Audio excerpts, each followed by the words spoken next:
Chapter 266. Immediately after, Jianqin looked out of the window. Outside the window, there were more than a dozen large carriages parked in a row. Each carriage was loaded with several large iron boxes. A large number of soldiers wearing the same armor were guarding the carriages with a serious expression. Their sharp eyes constantly swept through the crowd, causing the passers-by to look curiously at them. Jianqin's eyes stopped for a moment on the large iron boxes. A strange light flashed in his eyes. He could feel that there was a strong energy fluctuation in the large iron boxes. Jianqin had encountered a similar situation before. When a large number of magic cores were piled up together, there would be such a reaction. Could it be that all of these large iron boxes are filled with magic cores? Jianqin secretly thought in his heart. But as soon as this thought came to his mind, he was shocked and broke out in a cold sweat. If the situation was as he expected, then how many magic cores were stored in these large iron boxes? This was definitely a terrifying number. Jianqin calmly looked away and no longer paid attention to the large iron boxes. He was afraid that he would arouse the suspicion of those soldiers. This time, the kingdom of Jessin is completely finished, although they are stronger than our Blue Wind Kingdom. But this time, 4 of our kingdoms are attacking them at the same time. No matter how strong they are, they won't be able to withstand the joint attack of our 4 kingdoms. Suddenly, one of the few middle-aged men who came in at the beginning whispered, "Yes, if you want to blame someone, you can only blame the kingdom of Jessin for occupying all of that rich land. Previously, we were afraid of that old man from Changyang Prefecture, so we didn't dare to touch the kingdom of Jessin. But now, that old man from Changyang Prefecture has been missing for many years. He's probably dead. Without that old man, I'd like to see how the kingdom of Jessin can withstand the joint attack of our 4 kingdoms this time." Another middle-aged man sneered. "Third brother, you can't say that. Although the old man from Changyang Prefecture is probably dead, the strength of the kingdom of Jessin is still not weak. They have 10 experts on the surface, and every single one of them is a Heaven Saint Master. Just this point alone makes them much stronger than our Blue Wind Kingdom. Who knows how many more Heaven Saint Masters they have hidden in the dark? That's right. None of the 10 Heaven Saint Masters on the surface are from Changyang Prefecture. According to my master, the old man from Changyang Prefecture had a servant who was also a Heaven Saint Master. However, he always kept a low profile, so very few people know about him. Including him, the kingdom of Jessin has at least 11 Heaven Saint Masters, which is 3 more than our Blue Wind Kingdom. If it was just our Blue Wind Kingdom going against the kingdom of Jessin, we would definitely be defeated. It's a pity that we have an alliance of 4 kingdoms this time. There are almost 30 Heaven Saint Masters. I'd like to see how the kingdom of Jessin will stop us this time."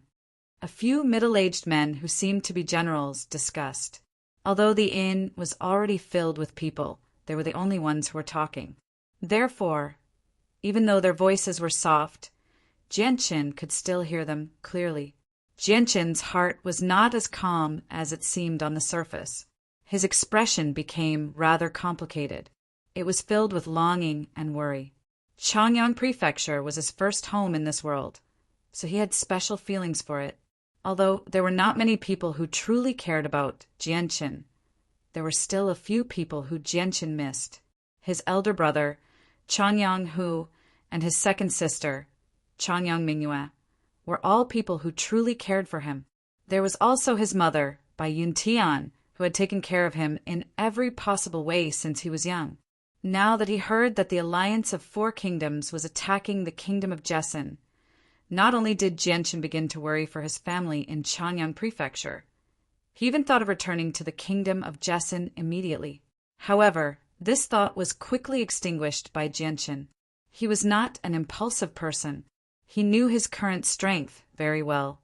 With the help of the Azulite sword spirits, he could barely deal with regular Earth Saint Masters. In front of Heaven Saint Masters, he probably could not even fight back. Even though he had never seen a Heaven Saint Master in action, it was not difficult for him to estimate their strength. Jianchen lowered his head and ate the food one mouthful at a time. His movements were somewhat numb and stiff. He had lost his appetite from before. At this moment, one of the middle-aged men who seemed to be generals spoke up. "Do you think that old man from Changyang Prefecture will suddenly appear? Although he has been missing for many years and is most likely dead, this is only our guess. That old man has reached his peak long ago. I think he went missing a few decades ago to seek a breakthrough," someone said. "Then could he have broken through? Once he breaks through, we shut up. That's impossible. Don't say such things in the future," someone immediately shouted in anger. Jianchen listened to their conversation as he ate. From their conversation, Jianchen learned more information. The most important information was that the war between the Alliance of Four Kingdoms and the Kingdom of Jessen would still take 2 to 3 years.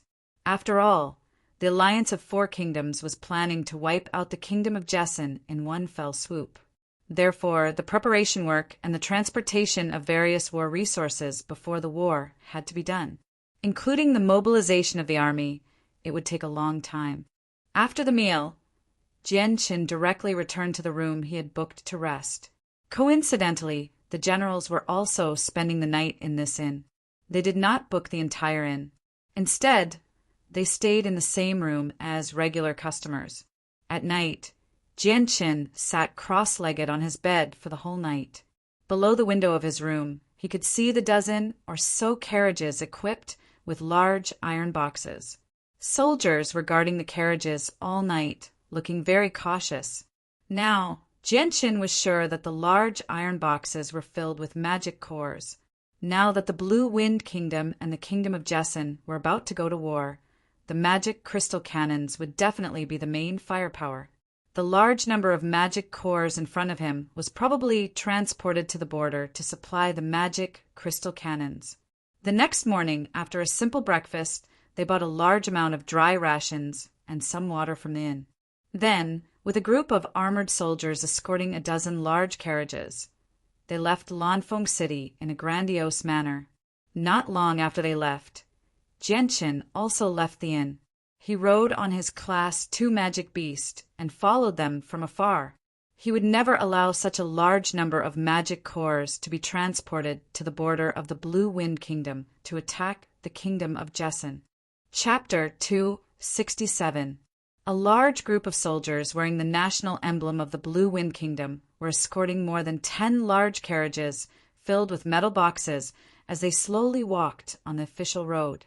Their steps were orderly, and even their movements were almost exactly the same. Every one of them naturally exuded a murderous aura. This was the result of countless battles of life and death. From this, it could be seen that this was definitely an elite army of the Blue Wind Kingdom. 5 kilometers behind them, Jianchen was riding a second-rank magical beast as he followed the group of soldiers from afar. Along the way, he was thinking about how to make his move. This group of soldiers only had around 200 people, although the number was not large, but because they were a well-trained elite army, they were very difficult to deal with. Among them, half of them were great Saint Masters, while the rest were all Saint Masters. Compared to the motley crew of the Xia family, their battle prowess was not just a level higher. Moreover, Jianchen could feel that these few officers were all Earth Saint Masters. After all, this batch of magic cores was not small, and as a war preparation material, it was completely normal for the Blue Wind Kingdom to send a few Earth Saint Masters to escort them. At noon, the scorching sun in the sky was like a fire, emitting an intense heat that baked the earth. Jianchen mixed in with the caravan for half a day before finally separating from the soldiers at a fork in the road. Jianchen left the caravan and followed the group of soldiers from afar. However, the distance between them had increased from 5 kilometers to 8 kilometers because this was a plain. Occasionally, there would be some weeds on the side of the road, but they did not obstruct the line of sight. The field of vision was very wide, and if he followed too closely, it would be very easy to be discovered. In the blink of an eye, the sky darkened. Jianqin had been following the group of soldiers from afar for an entire day. There were no cities nearby, so the group of soldiers had casually chosen an open area to set up camp and rest. They began to light a fire and prepare their meals. However, when they were resting, their defense was even tighter. There was even a group of people riding magical beasts patrolling the area, making it impossible for Jianqin to find an opportunity to make his move. Facing an extremely powerful elite army and a few Earth Saint Masters, Jianqin was not stupid enough to face them head-on. The next morning, the group of soldiers began to pack up their tents and set off early. Jianqin continued to follow them from afar. Due to the large distance and the fact that there were quite a few mercenaries and caravans on the road, they would come across groups of mercenaries and merchants almost every once in a while. As a result, Jianqin's abnormality was not noticed by them. Whenever they came across a caravan on the road, Jianqin would immediately mix in with the caravan and cover himself as much as possible. Jianqin walked all the way until noon and separated from the caravan again. He followed the group of soldiers from afar. Due to the hot weather, the group of soldiers finally stopped when they passed by a small forest. They sat down on the grass and rested. Quite a few of them took out their jugs of water to quench their thirst. This damned weather is so hot. We've almost run out of water. Looks like we need to find a water source as soon as possible. It's fine if we don't eat for 2 or 3 days in this hot weather, but we can't go without water, said a middle-aged commander. Another commander to the side took out a map and looked at it carefully. His eyes lit up as he pointed at a spot on the map and said, "Look at the mark on the map. There's a river nearby. We can go get some water." Several high-ranking officers immediately came over, and one of them immediately ordered, "Men, send someone to the southwest 3 kilometers away to get some water." "Yes, Commander." Immediately, a soldier collected everyone's jugs of water and placed them in his space belt. Afterward, he rode a Class 2 magical beast and headed in the direction of the water source. Very soon, the soldier arrived beside a small river. The river was only around 2 meters wide, and the water was so clear that the bottom could be seen. It was not polluted at all. Jumping off his mount, the soldier immediately took out all the jugs from his space belt and placed them one by one on the ground. Then he began to fill them up one by one. At this moment, a sudden change occurred. A silver-white light shot out from the weeds, not far away, at an unbelievable speed. Before the soldier could react, the silver-white light pierced through his neck. A head flew high into the air, bringing with it a cloud of blood. The entire head of the soldier who was fetching water had been severed by the silver light. Bright red blood flowed into the river, dyeing the clear water red. A youth wearing white clothes walked out from the weeds. It was Jianqin. Jianqin arrived in front of the soldier and thought for a moment. Then he quickly dug a hole and buried the soldier's clothes. At the same time, he covered the blood on the ground with some soil to prevent the smell of the blood from drifting out and being smelled by magical beasts or humans with a keen sense of smell. After doing all this, Jianqin washed off the blood on the armor. Then he took off his clothes and put on the armor. Afterward, he took out some disguised tools from his space belt and changed his appearance to that of the soldier. Finally, he picked up the jug and walked a few dozen meters upstream to get some water. After filling the pot with water, Jianqin immediately took out the venomous fangs of the golden-striped silver snake from his space ring and tossed them into the water. The silver-striped golden snake was an extremely poisonous creature. Its toxicity was strong enough to be ranked in the top 3, and its fang was the most poisonous part of its body. Its toxicity was so strong that it could be compared to the poison sac. As long as this fang was soaked in water, it would be able to dye the entire jug of clear water into a highly poisonous liquid in less than half an incense's time. Jianqin threw the fang into a jug full of clear water and no longer cared about it. Instead, he continued to fill the rest of the jugs with water. When he had filled all the jugs with water, the jug that had been soaked in the fang had completely turned into a jug of extremely poisonous water. Chapter 268. Jianqin carefully returned to where the soldiers were resting. He took out the water bottles from his space belt and placed them on the ground. Each of his movements was very careful, afraid that he would give himself away and be discovered as an imposter. Jianqin remained silent.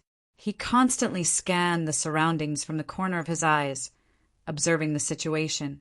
The moment he discovered that something was wrong, he would be able to react in time. Right now, he didn't even dare to speak. Although he had changed his appearance to be exactly the same as the owner of the armor, he couldn't change his voice. The surrounding soldiers didn't notice that something was wrong with Jianqin. They all picked up their water bottles and began to gulp down large mouthfuls of water. "Scarf, bring our water bottles over," one of the generals said to Jianqin. Jianqin noticed that the general was looking at him from the corner of his eyes. He immediately knew that this was the name of the soldier he had killed before. Without any hesitation, he picked up the water bottles and walked over. His heart was filled with vigilance, ready to act at any time. The generals also didn't notice that something was wrong with Jianqin. They took their water bottles from Jianqin's hands and began to gulp down the water. The venom of the silver-striped golden snake was colorless and odorless, so the generals didn't notice it at all. Moreover, they didn't think that there would be someone in the Blue Wind Kingdom who would act against them in such a way. After personally seeing the generals drink the water from the bottles, Jianqin's eyes gradually lit up. Now his plan could be said to have succeeded. All that was left was to see how strong the venom of the silver-striped golden snake was. Although the fangs were the most poisonous part of the silver-striped golden snake, the one Jianqin had killed was still too weak. The venom hadn't reached its peak yet. Jianqin's heart was pounding. With such a venom, would it be able to affect Earth Saint Masters? "Scarf, why aren't you talking?" Among the 4 generals, one of them found that Scarf's behavior was a bit abnormal. Usually, in such a situation, everyone would respectfully call them commander. However, Jianqin didn't even say a single word when he delivered the water, which made them feel a bit dissatisfied. Hearing this, Jianqin's heart skipped a beat. The light wind sword appeared in his right hand, and he immediately stabbed towards the nearest general. Jianqin was very decisive in his actions, and he didn't have any intention of taking a detour. He was very clear in his heart that he couldn't continue pretending because he couldn't speak at all. Once he spoke, his traces would be exposed. Since that was the case, he might as well take the initiative to attack and catch them off guard. Pooh! The light wind sword pierced deeply into the throat of one of the generals. The sharp tip of the sword pierced through the back of the general's neck, leaving behind a trail of blood. Although this general was very strong, he didn't have the slightest bit of vigilance against Jianqin. With Jianqin's swift sword, it took only an instant for him to attack. In such a short amount of time, it was already beyond the reaction time of many people. Thus, this sneak attack was very successful, easily killing an Earth Saint Master. This sudden turn of events caused the other generals to be stunned. However, they were all veterans and had seen all sorts of situations. Even though it happened so suddenly, they quickly reacted and angrily attacked Jianqin. After attacking, Jianqin immediately retreated and used his fastest speed to escape. Now that the weather was hot, all of them had drunk the poisonous water.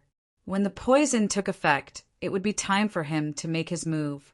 "Scarf, you traitor, you actually dared to rebel." "Scarf, I treated you well, but you actually dared to kill Commander Tianlin. Today, I will not forgive you. I never thought that a spy like you would appear in our wind cloud guard." "I must have been blind," several of the generals angrily roared as they chased after Jianqin. Each and every one of them was extremely angry, their eyes spitting fire. The soldiers who were resting in the surroundings were also elites. At this time, they didn't need anyone to give the order and immediately moved to block Jianqin's path of escape. Jianqin's eyes flashed as he completely exploded with the strength of an intermediate great Saint Master. The light wind sword turned into a sky full of sword shadows as it pierced through the soldiers in front of him. This group of elites was actually unable to stop Jianqin's footsteps. Jianqin quickly broke out of the encirclement of the soldiers and immediately increased his speed to escape. Behind him, the remaining 4 generals led a large group of soldiers in hot pursuit. Quite a few of them even mounted their magic beast mounts and chased after him. However, before he could even take a few steps, a group of soldiers behind him immediately stopped and curled up on the ground with faces full of pain. Streams of blood flowed out from their mouths as their faces became paler and paler. Soon after, more and more soldiers stopped chasing Jianqin and crouched down with faces full of pain. Blood continuously flowed out from the corners of their mouths. Some of the soldiers, riding on magic beast mounts, even fell off their mounts. Not long after, a total of 200 soldiers were all bleeding from the corners of their mouths. Their faces were full of pain as they stopped chasing after Jianqin. Some of them were even lying on the ground with their lives unknown. "Commander, we've been poisoned," a soldier said with a hoarse voice. Hearing this, the 4 generals who were chasing Jianqin all stopped at the same time. When they saw the miserable state of the people behind them, they all turned pale with fright. "What's going on? How did you get poisoned?" "Bastard, how did you get poisoned? Who poisoned you?" "It must be Steve. It must be that traitor Steve who did it." "Steve, how dare you? Once I catch you, I'll skin you alive." The generals were so angry that they were trembling and their faces were ashen. Steve was an elite soldier that they had trained for many years. They didn't expect that he would betray them and do such a despicable thing. Once this matter was spread out, the Wind Blue Kingdom's most elite troops, the Wind Blue Guards, would become a laughing stock. Suddenly, one of the generals' face suddenly changed and immediately exclaimed, "Not good! I've also been poisoned." "Damn it, I've also been poisoned. He actually poisoned the water. What kind of poison is this? It's so strong. Steve, this bastard, how dare he poison us? I'll definitely not forgive him." The 4 generals' faces suddenly became ugly. Without any hesitation, they immediately sat down and began to force the poison out of their bodies. At this time, Jianqin, who was originally running away like lightning, also stopped. He then slowly walked back the way he came. With the light wind sword still dripping with blood, he fearlessly walked towards the generals who were trying to force the poison out of their bodies. Chapter 269. So that's how it is. You are not Steve. It seems that the real Steve has been killed by you. Then you pretended to be Steve and poisoned our water. Who are you? Why did you poison our water? Do we have any grudges against each other? Several high-ranking officers tried to stall for time by expelling the poison from their bodies. Jianqin chuckled. The current situation allowed him to let out a sigh of relief. Now, his plan had come to a perfect conclusion. Jianqin sat down cross-legged 20 meters away from the 4 high-ranking officers. He smiled and said, "How do you feel?" Seeing that Jianqin did not intend to attack them immediately, the high-ranking officers were relieved. Now that they had been poisoned, they needed time to expel the poison from their bodies. If they were to fight now, the poison would not only be difficult to suppress, but it would also spread rapidly. "Who are you? Why did you poison us? Do you know that you are making an enemy of the entire Blue Wind Kingdom?" One of the high-ranking officers shouted. Jianqin smiled and said, "It's only a matter of time before I become an enemy of the Blue Wind Kingdom. You are escorting such a large number of magic cores. Presumably, you are here to deal with the Kingdom of Jesson. So you are a spy from the Kingdom of Jesson." One of the high-ranking officers stared at Jianqin like a hungry wolf. He gnashed his teeth and said, "Oh, this officer is really smart. You are able to infer that I am a spy from the Kingdom of Jesson, but your words are a bit too serious. Although I am a citizen of the Kingdom of Jesson, I am not a spy who deliberately infiltrated your Blue Wind Kingdom. This incident is completely a coincidence," Jianqin said with a smile on his face. Now that the high-ranking officers were poisoned, the pressure on him was greatly reduced. Humph, what a coincidence. Your Excellency, shouldn't you take off Steve's mask now and let us see your true face? Don't you dare to show your true face? A general said coldly. Isn't it the same whether I see you or not? You're all going to die anyway. Why do you have so many demands? Besides, I think this is pretty good. Jianqin chuckled. Are the people of the kingdom of Jessin just a bunch of cowards who don't dare to show their true colors? I've seen it for myself today. One of the generals harumphed coldly. Pooh! Suddenly, one of the generals spat out a mouthful of blood. His originally pale face was completely drained of blood, becoming as pale as paper. Immediately, his face was filled with shock as he cried out, "What kind of poison is this? It's actually so potent." Afterwards, the other 3 generals grunted as well. Their faces immediately became extremely ugly as strands of black blood flowed from the corners of their mouths. How is it? Do you feel like the poison has spread even deeper as time passes?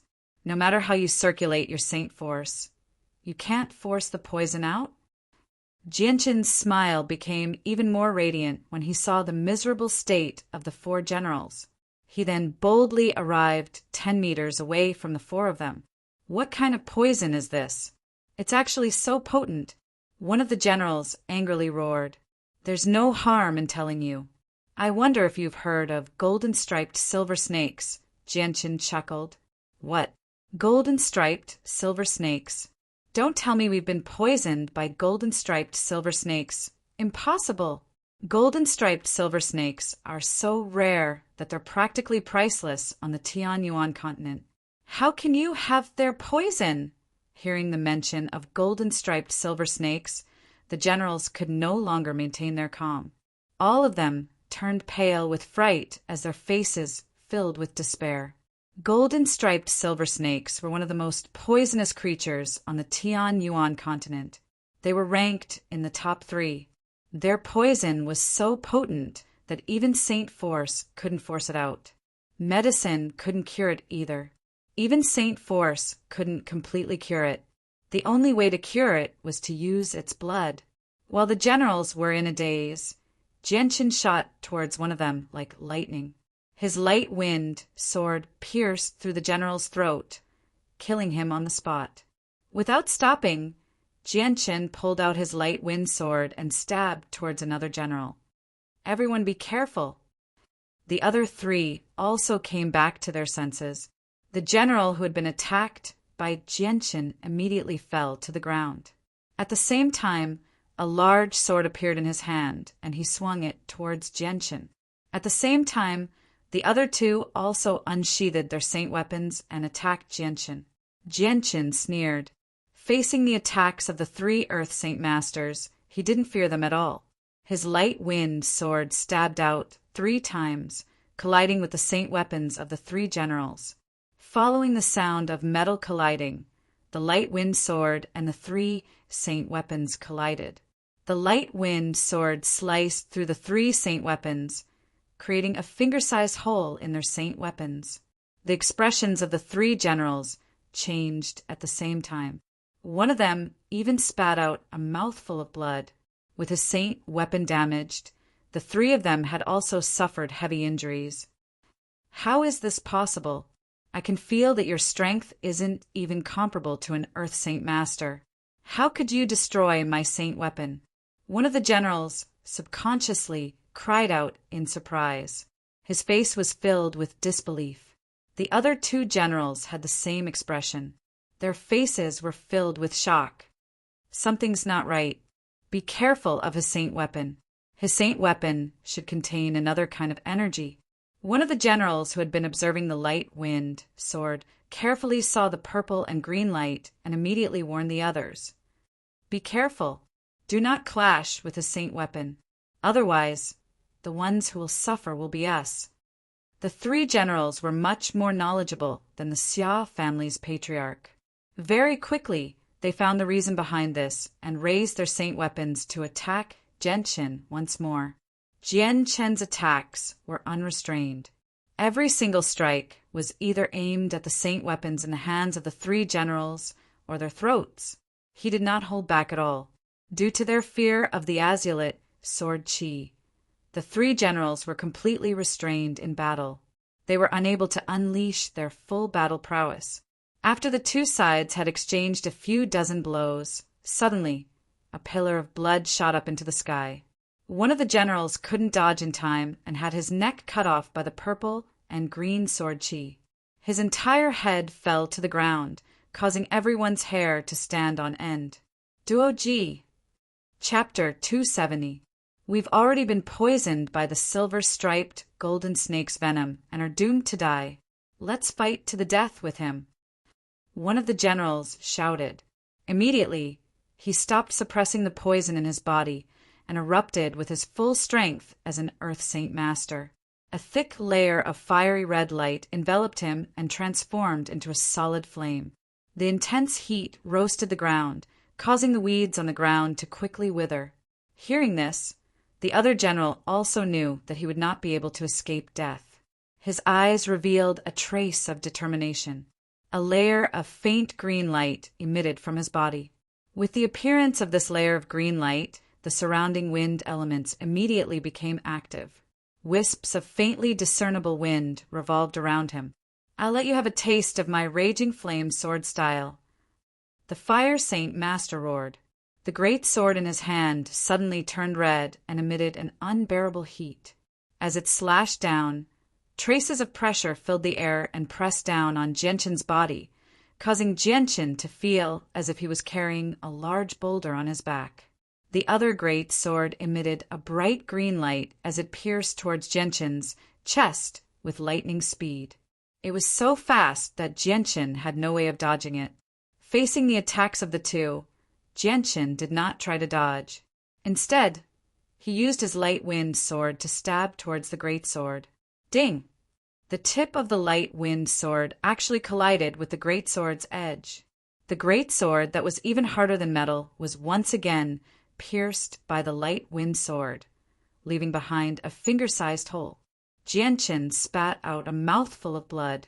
Facing an Earth Saint Master who had used his full strength and battle skills, Genshin's internal injuries were not light. The Earth Saint Master, whose body was covered in flames, groaned. Because of the damage to his saint weapon, his internal injuries had become even more severe. At the same time, the other Wind Saint Master's great sword pierced through Genshin's chest and came out of Genshin's back. Genshin angrily roared. Ignoring his own injuries, he used his light wind sword to parry the Fire Saint Master's great sword and stabbed it into the Fire Saint Master's heart. The sword chi contained within the light wind sword shot out and crushed the Fire Saint Master's heart. Immediately after, Genshin pulled out his light wind sword, and with a layer of purple and green light, he continued to stab towards the Wind Saint Master. The Wind Saint Master coldly snorted and twisted his sword, causing the wound on Genshin's chest to widen. At the same time, he left a strand of pure saint chi to wreak havoc in Genshin's body. After pulling out his sword, the Wind Saint Master turned into a ray of green light and retreated. Genshin groaned and spat out a large mouthful of blood. The saint chi that the Wind Saint Master had left in his body was extremely pure and was wreaking havoc in his body. It was not something that he could suppress. At this moment, the azure and violet sword spirits in Genshin's dantian trembled slightly. The saint chi that was wreaking havoc in Genshin's body seemed to be attracted by a mysterious force and directly rushed towards the azure and violet sword spirits. In the end, it was like a pebble that had been thrown into the ocean without causing the slightest ripple. With the crisis in his body resolved, Genshin did not hesitate and continued to rush towards the remaining Wind Saint Master. The light wind sword turned into a ray of silver light as it pierced towards the remaining Wind Saint Master. The remaining Wind Saint Master was already deeply poisoned and his face was black. Seeing that Genshin was still so brave despite his heavy injuries, and seeing that his companions who were on par with him had all been killed, the Wind Saint Master began to have thoughts of retreating. If we continue to fight like this, regardless of whether or not I can kill him, even if I manage to kill him, I'm afraid that the poison in my body will be enough to take my life. Losing my life is a small matter. but the fact that a spy from the Jessin Kingdom actually infiltrated my Blue Wind Kingdom and stole the magic cores we were escorting is no small matter. Even if I fall into a calamity of certain death, I absolutely cannot die in obscurity. I must report this matter to His Majesty the King. Having made up his mind, the Wind Saint Master immediately wrapped himself in a layer of Saint Chi and turned into a ray of green light that shot off into the distance. His speed was extremely fast, disappearing without a trace in the blink of an eye. This made it so that Jianqin had no way of chasing him. If a Wind Saint Master was determined to escape, then their speed was definitely not something that Jianqin could catch up to. At this point, of the 5 Earth Saint Masters escorting the magic cores, 4 had died and 1 had escaped. But Jianqin had also paid the price of being heavily injured.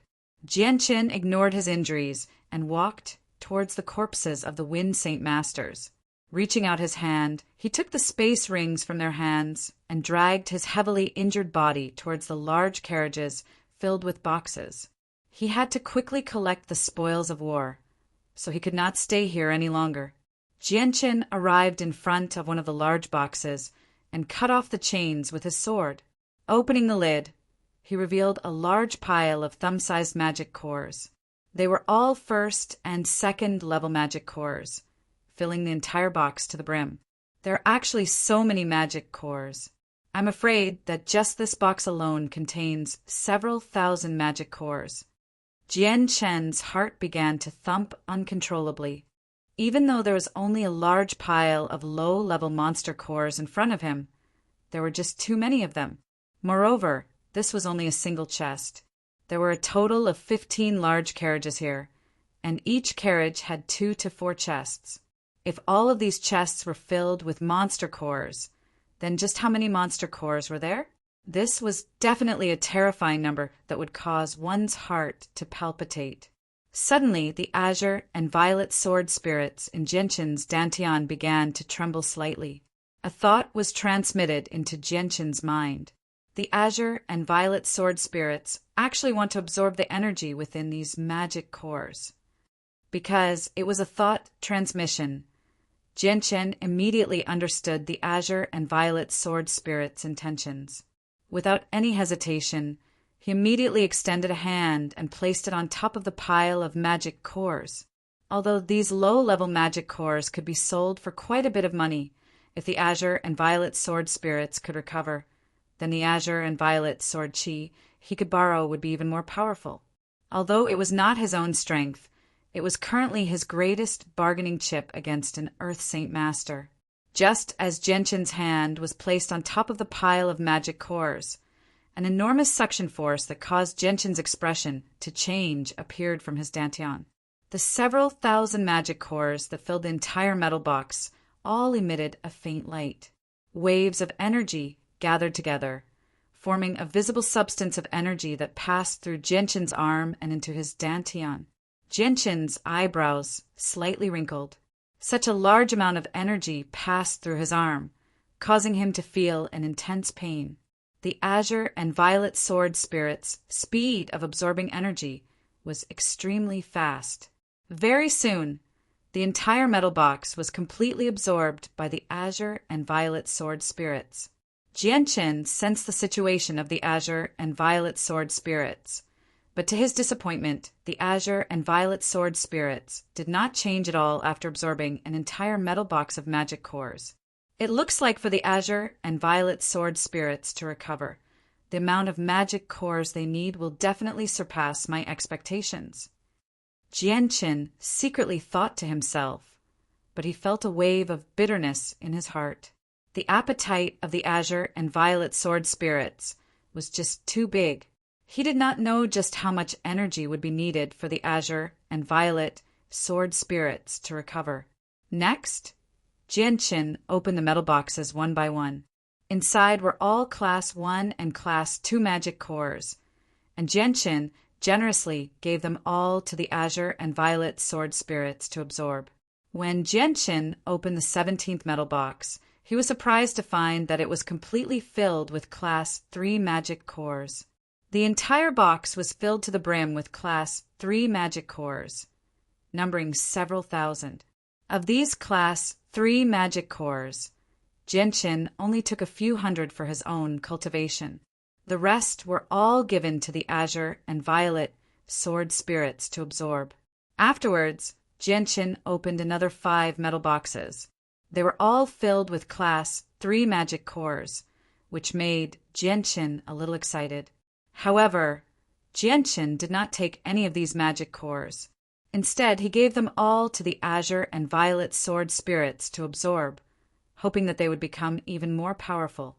After absorbing several tens of thousands of magic cores, the Azure and Violet sword spirits in Genshin's Dantian finally showed some changes.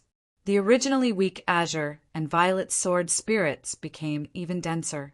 They were like a bright lamp that emitted an azure and violet light in Genshin's Dantian. This discovery made Genshin unable to contain his joy. He immediately used a strand of azure and violet sword chi. As expected, he found that the sword chi was much denser than before. When Genshin opened the next metal box, a 4-meter long and half a meter wide black iron rod appeared in front of him. The iron rod was stuffed with white cotton, wrapping the entire rod inside. Looking at this somewhat familiar iron rod, Genshin's heart skipped a beat. He immediately opened the other metal boxes at the same time. He found that the other metal boxes were filled with strange objects. They were all wrapped in a thick layer of cotton. Seeing these things, Genshin's mind instantly filled with images. His face was filled with shock as he muttered, This is actually a magic crystal cannon." Genshin had seen magic crystal cannons on the walls of Wake City, so he was not unfamiliar with them. The parts in front of him right now were the components of a magic crystal cannon. The elementary magic crystal cannon I saw on the walls of Wake City had a 2-meter long barrel. The intermediate magic crystal cannon had a 3-meter long barrel. But this one in front of me is actually 4 meters long. This should be a high-level magic crystal cannon. From the long and thick barrel, Genshin quickly guessed that this magic crystal cannon was a high-level magic crystal cannon. This made him unable to contain his joy. Although Genshin had not seen the power of a high-level magic crystal cannon with his own eyes, he had heard a little about it. A high-level magic crystal cannon required a Class 5 magic core to charge. It had a range of 20 kilometers, enough to blast an Earth Saint Master to death. It was an extremely powerful weapon. As long as a high-level magic crystal cannon was used, a primary saint could blast an Earth Saint Master to death. If there was a crowd, it was even possible to blast an entire group of Earth Saint Masters to death. Chapter 271. When Genshin opened all the remaining boxes, he didn't find a single monster core. This was because the boxes were filled with the various components of the crystal cannons. There were large and small piles of them. However, there were only 2 barrels for the crystal cannons, both of which were 4 meters long. From this, it could be deduced that these components could be assembled into 2 high-level crystal cannons. Although obtaining 2 high-level crystal cannons made Genshin extremely happy, what worried him was that he didn't know how to assemble the crystal cannons. If this pile of components wasn't assembled properly, then they would be no different from a pile of scrap metal in his hands. Forget it. Let's not think about this for now. When I have the chance in the future, I'll see if I can learn how to assemble the crystal cannons. Afterwards, he closed the metal chests that contained the various components of the crystal cannons and placed them into his space ring. Afterwards, he mounted a Class 2 magical beast and quickly left the area, leaving behind a large pile of soldiers who had been poisoned to death by the silver-striped golden snakes. As one of the top 3 poisons on the Tianyuan continent, even though its toxicity hadn't reached its peak, it was still extremely potent. In just a short moment, all the soldiers had been poisoned to death. Not a single one of them had survived. Genshin rode on the Class 2 magical beast for half a day. He was already 500 kilometers away from the small forest from before. In the end, he stopped in a dense forest and immediately used his radiant saint force to heal his wounds. Jianshin's innate saint force was much stronger than the Class 2 Radiant Saint Master he had met in Wake City. In less than 2 hours, he had completely healed his wounds. Afterwards, Jianshin found a river and jumped into it to wash his body. I didn't think that the last person would escape. However, he was an Earth Saint Master with Wind Saint Force. If he wanted to escape, I wouldn't have been able to chase him. My speed probably wasn't even half of his. Jianshin muttered to himself as he washed his body in the river. It's a good thing that my appearance hasn't been exposed. If that escaped general were to spread the news, then my identity in Wake City would quickly be discovered. At that time, the flame mercenaries would definitely be annihilated. Thinking up to this point, Jianshin felt a lingering fear. He secretly rejoiced at his foresight. He had almost lost everything because of his carelessness. After changing into a clean set of clothes, Jianshin sat under a large tree and took out 5 space rings. He began to look through the items inside. Of the 5 space rings, 1 belonged to the Xia family's old patriarch, while the other 4 were obtained from the 4 generals he had killed. The Xia family's old patriarch space ring contained a purple gold card and over 1,000 purple gold coins. There were also a bunch of miscellaneous items and some valuable collectibles. There were also 100 Class 4 monster cores, a few hundred Class 3 monster cores, and over 1,000 Class 2 monster cores. Suddenly, a beautiful brocade box appeared before Jianshin's eyes. Jianshin's heart skipped a beat. He immediately took the box out of the space ring and opened it. He saw a simple book lying inside. The book was made of thick paper and had already begun to yellow. There were also many damaged areas around the edges. It seemed that it had been stored for quite some time. Water manipulation technique. 3 simple words were printed on the cover of the book. Jianshin slowly flipped open the book and read the information inside. Afterward, a happy smile appeared on his face. There was actually a battle skill recorded inside, but regretfully it was only an intermediate human battle skill. Moreover, it was only suitable for people with water-attributed saint force to practice. Whatever, it's better than nothing. Once the flame mercenaries become stronger, I can give out this battle skill as a reward, Jianshin thought. Afterward, Jianshin opened the next space ring. A large pile of sparkling monster cores appeared before Jianshin's eyes. What made Jianshin wild with joy was that these monster cores were all Class 4 monster cores. There were over 1,000 of them. There are actually so many Class 4 monster cores. Looks like these monster cores are all battle supplies used to recharge the magic crystal cannons. Jianshin's heart began to thump uncontrollably. The harvest this time was definitely extremely bountiful for him. Jianshin opened 2 more space rings and discovered that they were also filled with Class 4 monster cores. Apart from these monster cores, there was also a purple gold card and some leather for daily use. There was nothing else of value. When Jianshin opened the last space ring, a pile of fist-sized monster cores appeared before Jianshin's eyes. They were all Class 5 monster cores. Jianshin's entire body suddenly stiffened. Then his face filled with wild joy. He knew very well how precious Class 5 monster cores were. For a single Class 5 monster core, even the Xia family and the Magnificent Sect, who were thousands of kilometers away, would not hesitate to travel thousands of kilometers to purchase them. However, there were at least 100 Class 5 monster cores in front of him, which made Jianshin feel disbelief. The harvest this time was really too great. Jianshin immediately counted the small pile of Class 5 monster cores. The number he obtained almost made his heart jump out of his chest. There were actually 232 Class 5 monster cores. Jianshin was so excited that his entire body trembled slightly. With so many Class 5 monster cores, he would no longer need to accumulate energy for the high-level magic crystal cannons.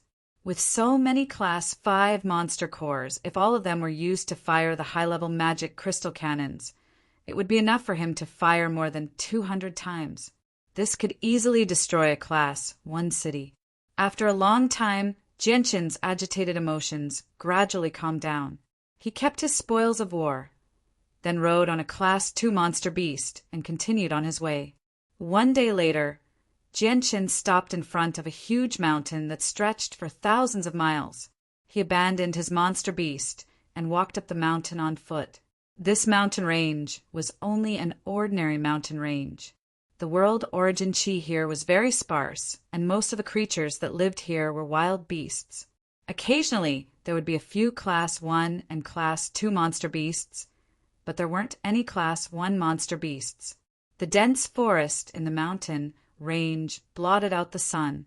Trees that were several dozens of meters tall had sprouted from the ground, and their dense foliage completely blocked out the sunlight.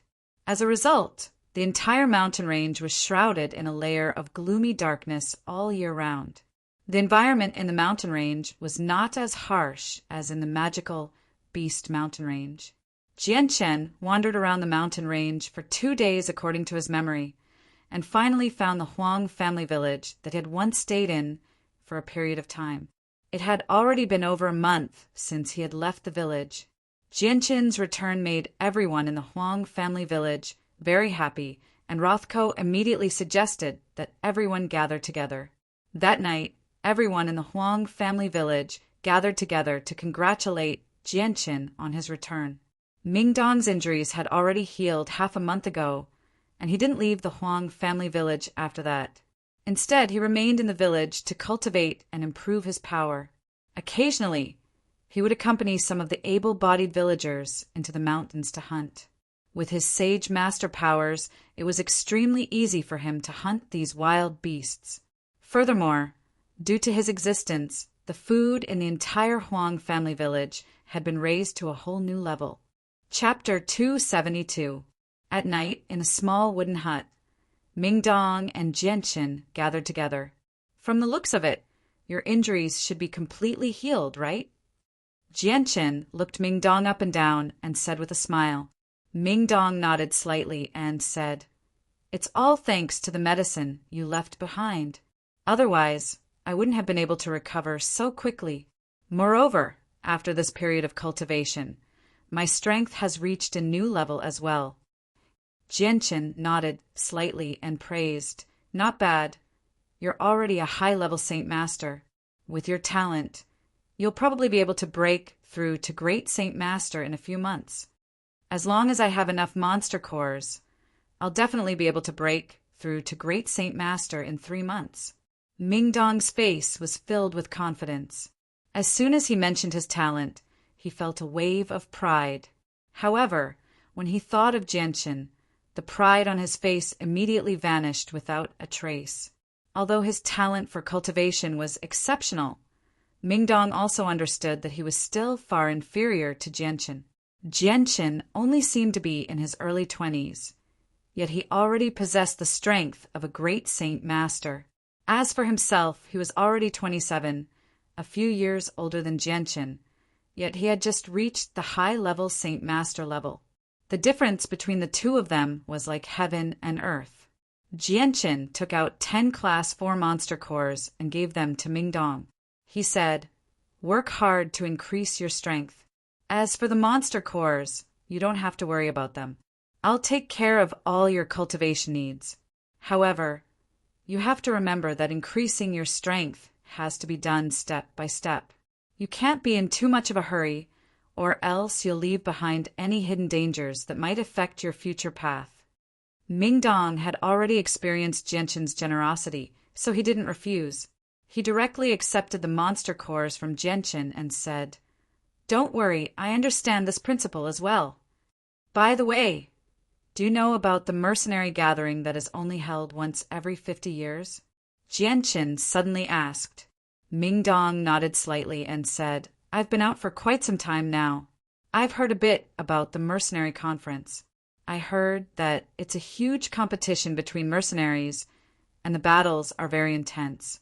It's best not to participate if you're not strong enough. Otherwise, it's hard to escape death. Yes, Jianqin agreed. I also heard that the death rate there is very high, but the rewards are very generous, making all the mercenaries go crazy. Hearing this, Ming Dong's heart skipped a beat.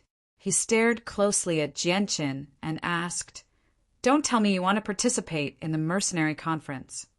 Jianqin didn't deny it and said, "That's right. That's exactly what I was thinking." "You better not go." Ming Dong became serious and said, "I don't know much about the mercenary conference, but I've heard from others that it's dangerous.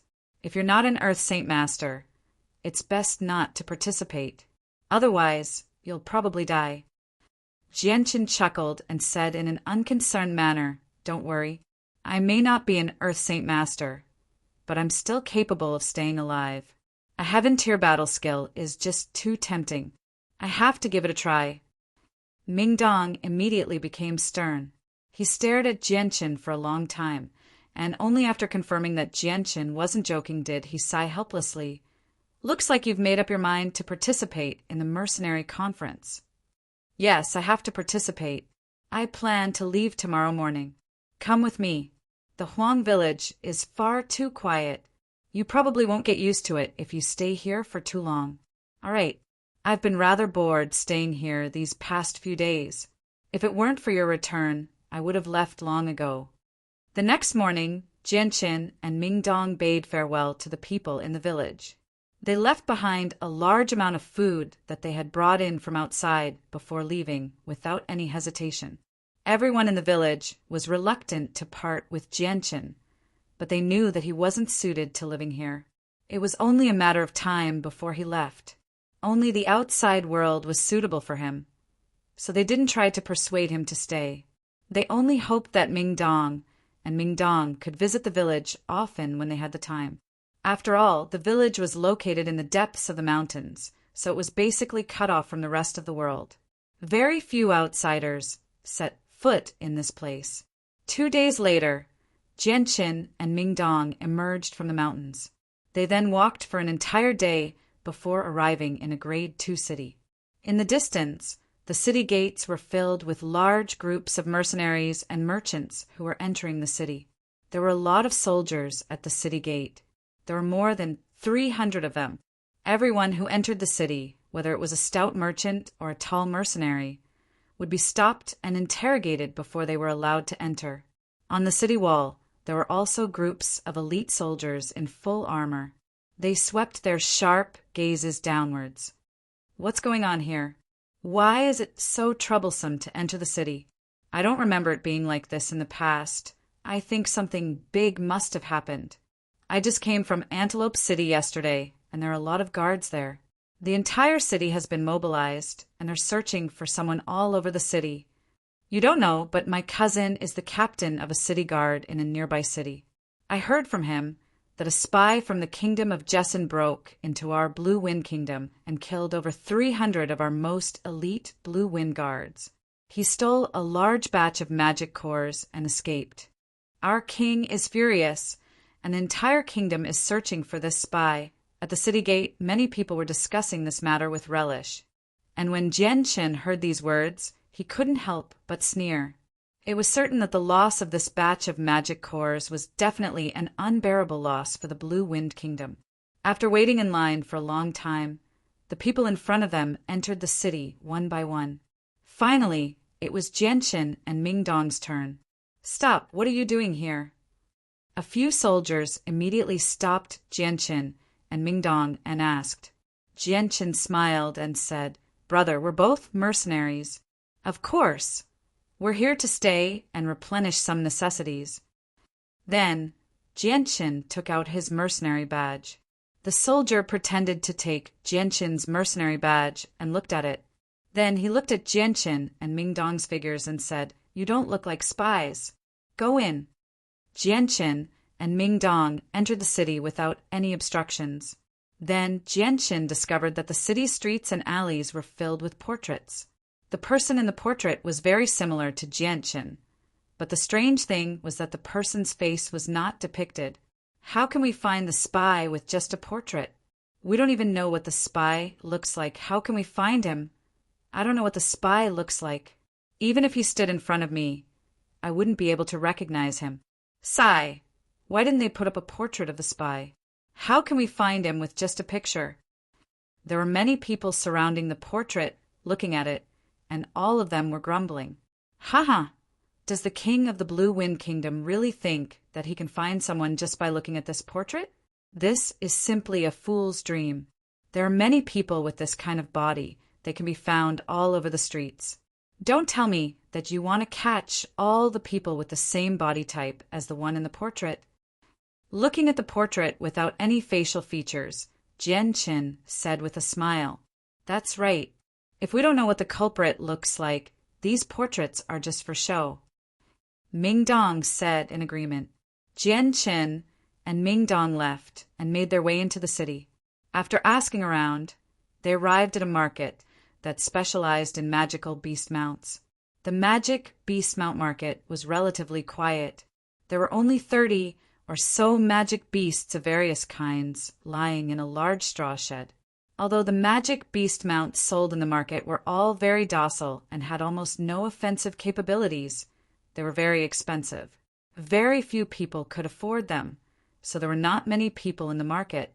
Jian spent 500 purple gold to buy 2 rank 3 magic beast mounts that were good at running long distances. He then rested in the city for a night and left early the next morning. There was still half a year until the mercenary gathering. During this time, Jian and Ming Dong had to travel nonstop because they were just too far away from Mercenary City. They had to pass through several kingdoms and travel several 100,000 kilometers. Jian and Ming Dong traveled several thousand kilometers in a day on their magic beast mounts. The dust they kicked up formed a long dragon behind them, causing many merchants and mercenaries on the road to curse them. However, seeing that the 2 of them were riding class 3 magic beast mounts, they must be something special, so no one dared to offend them. 2 days later, Jian and Ming Dong left the Blue Wind Kingdom and ran in a straight line across the plains. The 2 of them traveled as fast as they could during the day and set up tents to cultivate at night. After half a month like this, they had already passed through 3 kingdoms and traveled several tens of thousands of kilometers. On a plain, Jian and Jian stopped by the side of the road to rest. Jian held a map in his hand and looked at it, comparing it to their current location. Ming Dong, look at the map. There's a first rank city 50 kilometers ahead. Let's go in and rest first and see if there are any better magic beast mounts for sale. Jian stared at the map and said without raising his head. Ming Dong opened the lid of his water bottle and gulped down a few mouthfuls of water. He said, "All right, you don't lack money anyway. It's time for us to get a better mount. Although this class 3 magic beast mount isn't slow, it'll take us at least 2 or 3 months to reach Mercenary City at this speed." Soon after, Jian and Ming Dong arrived on their class 3 magic beast mounts and entered the first rank city called Vauoise. As a first-rank city, Vauoise occupied a large area and was bustling with activity. The main road was very wide and could fit 10 carriages side by side at the same time. There were shops and restaurants selling all kinds of goods on both sides of the road. There was an endless stream of mercenaries and merchants coming and going on the street, making it a hubbub of people. The management of Valorant City was very good. Both sides of the streets were very clean, and there was no trash left behind. The streets were filled with passers-by, unlike Wake City, where the streets were filled with stalls set up by mercenaries. Just from this point alone, one could see the difference between a first-class city and a third-class city. Chapter 273.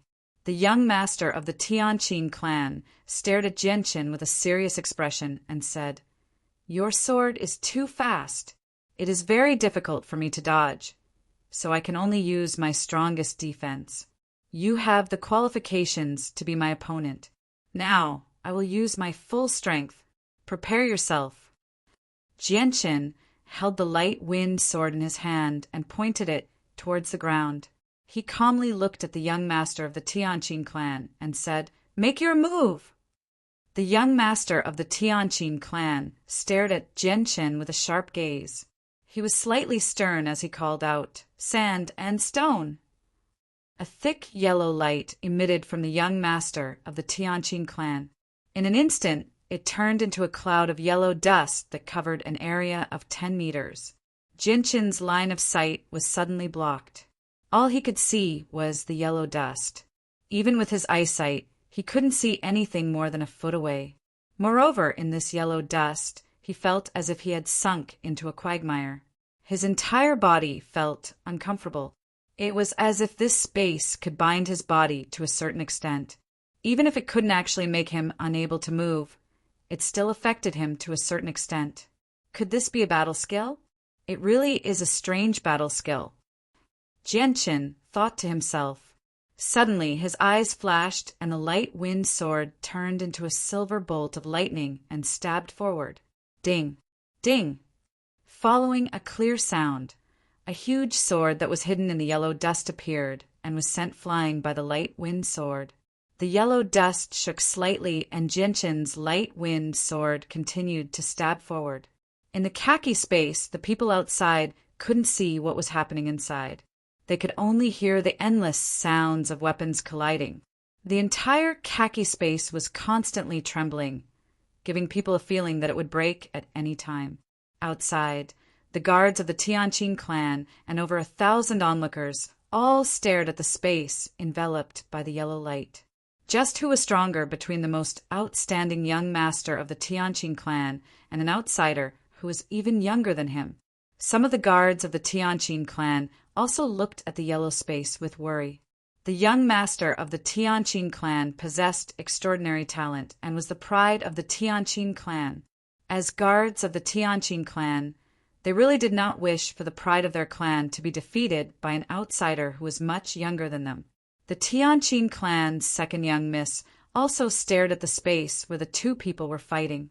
Even though she couldn't see the situation inside, she already knew that her elder brother's situation was extremely bad from the unceasingly trembling yellow space. "Guard Ma, it's all your fault for being so meddlesome. When we return, all of you will be punished." The second young miss of the Tianqin clan yelled at Guard Ma and the others. Although her voice was calm, it was filled with sternness. Hearing that, the faces of Protector Ma and the others paled slightly. Their expressions immediately became a bit panicked. The second miss of the Tianqin family was deeply doted on by the family master.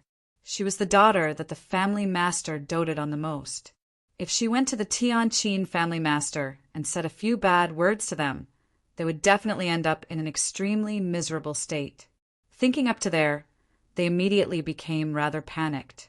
They quickly admitted their wrongs. The second young miss is right. This is all our fault. When we return, we will personally go to the Hall of Punishments to receive our punishment.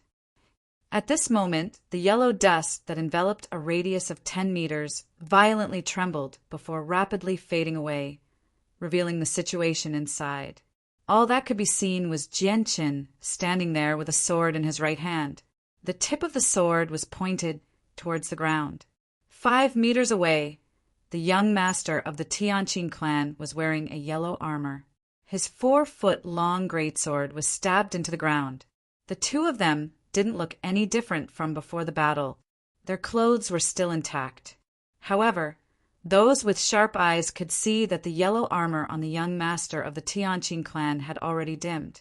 The yellow light that was originally circulating around it had also disappeared without a trace.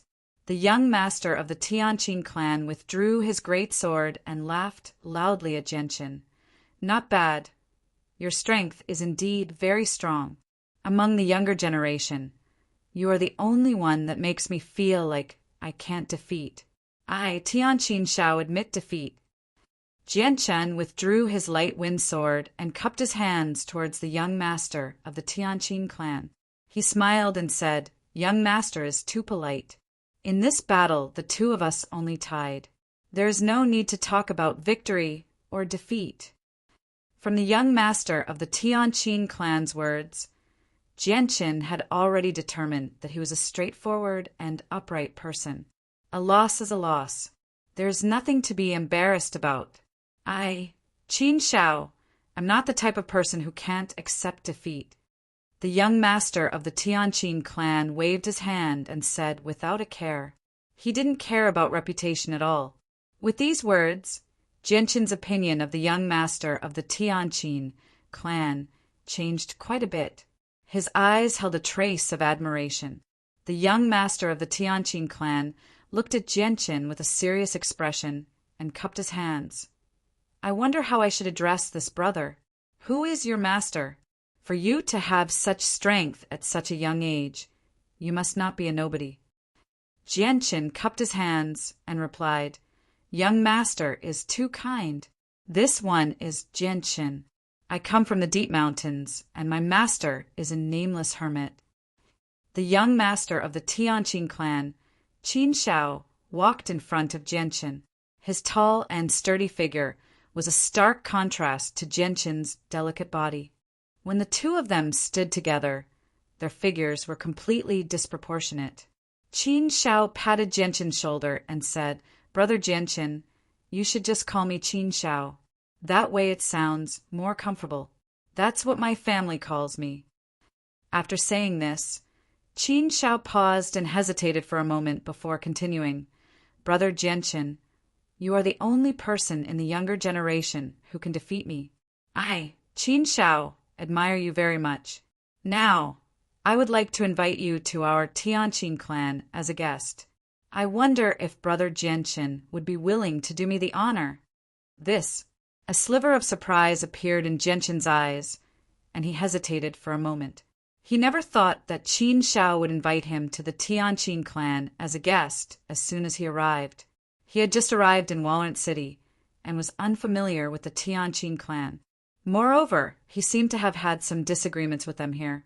Although the young master of the Tianqin clan seemed to be straightforward and upright and would not do such a thing, if one of them held a grudge against him, then he would be like a lamb in a tiger's den. However, Qin Shao did not give Jianqin any room for choice. He extended his arm and wrapped it around Jianqin's shoulder in a friendly manner as they walked outside. As they walked, he said, Let's go, Brother Jianqin. I knew we were fated to meet as soon as I saw you. Let's go back to the Tianqin clan and have a good chat. The second miss of the Tianqin clan stared with her beautiful eyes at Qin Shao, who was holding Jianqin's shoulder like a brother. A sliver of disbelief appeared in her eyes, but it was even more incredulous. After all these years, this was the first time she had seen her brother act so friendly with someone he had just met. When they saw how quickly the relationship between Jianqin and the young master of the Tianqin clan had changed, the guards who had conflicts with Jianqin before looked at each other and immediately became distressed. In particular, Guard Ma, who had tried to kill Ming Dong, had already become the color of a pig's liver. He was filled with regret for his rash actions from before. The Tianqin clan was an extremely large clan in Walnut City. They were the #1 clan in the city, not just in name, but also in reality. This was because the city lord of Walnut City was a member of the Tianqin clan, and he was the younger brother of the current patriarch of the Tianqin clan. As the #1 clan in Walnut City, the headquarters of the Tianqin clan was not in the center of the city. Instead, it was in an elegant area near the edge of the city. A large villa had been built there, and the surroundings of the villa had been beautified artificially.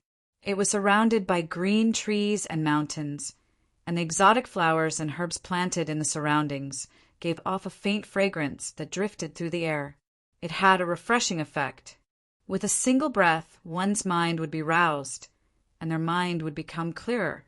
Jianqin and Jianqin had both received an invitation from the young master of the Tianqin clan, Qin Shao. The two of them had been forcefully dragged over by Qin Shao. Along the way, Qin Shao constantly explained a few things about the Tianqin clan to Jianqin. However, what he said was not confidential at all. Basically, every resident of Walnut City knew about it. The Tianqin clan had a history of over 400 years. Ever since the clan had been established, they had been silently developing in Walnut City. In the past 400 years, no one knew just how powerful the Tianqin clan had become. Even the young master of the Tianqin clan, Qin Shao, only knew a little about it. Since the Tianqin clan had been established by two people, the clan was split into two branches. One was named Tian, while the other was named Qin. The two branches were completely equal and were both direct descendants. They each held power and supported each other, managing the Tianqin clan together. Jianqin constantly studied the Tianqin clan as he walked through the entrance. He secretly compared it to Changyang Prefecture. After some observation, Jianqin discovered that although the security of the Tianqin clan was tight, it was still quite a distance away from Changyang Prefecture. Just the hidden sentries alone were enough to show that the master of the Tianqin clan was on a completely different level from Changyang Prefecture. Qin Shao turned his head to look at the veiled second miss of the Qin clan. He said, "Second sister, you haven't returned for so long. You should go see Father. Father has been thinking about you all this time while you were gone." The second miss of the Qin clan was dressed in snow-white clothes. She quietly followed behind Qin Shao. Her quick-witted eyes flickered with light as she glanced at Jianqin's back from time to time. She revealed a thoughtful and curious expression. "I understand. Brother, you go entertain the guests. I'll go see Father first." The second miss of the Qin clan walked to the other side with two female attendants behind her, separating from Jianqin and the others. Within a courtyard of the Tianqin clan, this was Qin Zhao's residence. Jianqin and Ming Dong had gathered together with Qin Shao. The table was filled with fine wine and delicacies. The fragrance of all sorts of exotic delicacies wafted over, greatly increasing one's appetite. A female attendant poured wine for them to the side. Chapter 274. Jianqin bitterly smiled. He had never thought that the matter between him and the young master of the Tianqin clan would develop to such a state. However, the young master's boldness made Jianqin view him in a new light. After exchanging some pleasantries, Jianqin also raised his cup and clinked it with Qin Yao's before downing the contents in a single gulp. "Brother Jianqin, you're so powerful. If you have time in the future, you have to spar with me more often. The captains of the guards in the clan are no longer my opponent, so I can't find anyone to spar with. I can't fight with those Earth Saint Master Seniors, right?" "That's just asking for trouble," Qin Shao said as he drank. Of course. As long as I'm still here, I can spar with Brother Qin Shao at any time." Jianqin faintly smiled. Qin Shao really was a battle maniac, but it was exactly because of this that he had such a straightforward personality. He was much more pleasing to the eye compared to those hypocrites who acted one way but acted another way. "Brother Jianqin, I don't think the two of you are locals. May I ask where you've come from?" Qin Shao asked curiously. Jianqin hesitated slightly with that question before replying. "To be honest, the two of us come from a distant kingdom. In order to participate in the mercenary gathering in Mercenary City, we've traveled thousands of kilometers and passed through several kingdoms before arriving here today. We originally planned on resting in Walrant City and replenishing our supplies before continuing on our way. We never thought that something like this would happen as soon as we entered the city." Qin Shao immediately became overjoyed with that. He slapped the table and laughed aloud.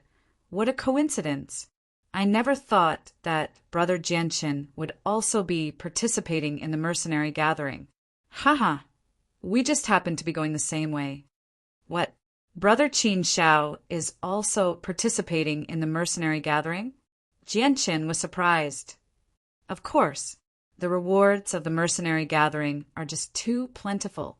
There's no organization on the continent that wouldn't be tempted, and our Tianqin clan is no exception. We'll be sending a few direct members to the mercenary gathering this time, and I'll be one of them," Qin Shao happily said. "Brother Jianqin, you and I feel like old friends at first sight. Why don't you stay in my Tianqin clan for the time being and come with us to Mercenary City in 2 months?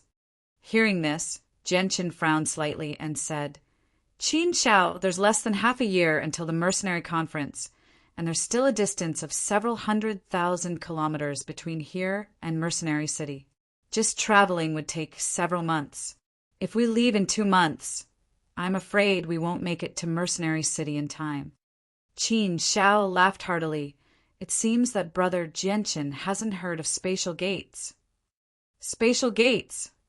Gentian was stunned. Afterward, a memory that he had buried deep within his head surfaced. He immediately became rather overjoyed. Qin Shao, does your Tianqin clan still have spatial gates? Gentian had seen records of spatial gates in the collection of the Chanyang Prefecture and the library of Kargath Academy. It was said that spatial gates were wondrous portals that were completely constructed from space. They were extremely rare on the continent because they were world gates that could only be created by supreme experts like the Holy Emperor. The outside world only knew of spatial gates in the 7 great capital cities. It was said that spatial gates could traverse millions of kilometers with a single step, reaching the other end of the continent. It was extremely wondrous and profound, the only miraculous portal that could be used for long-distance teleportation on the Tianyuan continent. Gentian's words made Qin Shao bitterly smile. Brother Gentian, you're overestimating my Tianqin clan too much. How can we control something like that? Let alone our Tianqin clan. Even our Zhuya kingdom doesn't have a spatial gate. However, one of our allies does. Our Tianqin clan plans on using that spatial gate to get to Mercenary City. Oh, I see. Jianqin came to a realization before becoming overjoyed. With a spatial gate, he would not need to expend so much effort to get to Mercenary City. Jianqin could not help but secretly rejoice that he had come to Walorant City. Otherwise, it would have been impossible for him to use a spatial gate to get there. Although the Tianyuan continent only recorded 7 super cities with space gates, that was only on the surface. No one knew just how many space gates were hidden in the dark within the Tianqin clan in a simple and unadorned study. What, you're saying that Shao has casually brought someone into the clan? What a mess! What a mess! My Tianqin clan is not a place where just anyone can enter. A middle-aged man in luxurious gray robes immediately stood up from his chair. His face was filled with anger. The middle-aged man seemed to be in his 40s. He naturally radiated with the presence of a superior person. His actions were filled with magnanimity, and his shrewd eyes shone brightly from time to time. Before the middle-aged man stood a woman in a white dress with a veil covering her face. She was the second young lady of the Tianqin clan. Father, Big Brother is rather straightforward, but the person he's brought this time seems to be quite extraordinary. He's so young, yet he's so powerful. Even Big Brother isn't his opponent. However, what has surprised me is that Big Brother accepted his defeat wholeheartedly. Moreover, he admires him a lot. This is the first time I've seen Big Brother admire someone to such an extent. The second young lady's voice was as lively as a lark's. It was soft and gentle, causing people to feel emotional when they heard it. Oh, since that's the case, it looks like I need to go see this kid. I want to see just what kind of person he is for Shao, or to admire him so much, the middle-aged man murmured to himself. Most of the anger on his face had already dissipated. In Qin Zhao's residence, Jianqin and Mingdong were currently drinking and eating with Qin Shao. Qin Shao was a straightforward person with a straightforward personality. After chatting for a while, their friendship had unknowingly deepened. Shao, it's usually quiet here. Why is it so noisy today? Just as the 3 of them were enjoying themselves, a clear voice suddenly rang out. Along with the voice, a middle-aged man wearing a luxurious gray robe walked in from the outside with a majestic gait. Father, why have you come? Qin Shao immediately stood up from his chair and asked when he saw who it was. The middle-aged man glanced at Jianqin and Mingdong before chuckling. It's been a long time since I've come. I've specially come to see you." With that, the middle-aged man looked at Jianqin and Mingdong. "Shao, you brought your friends over.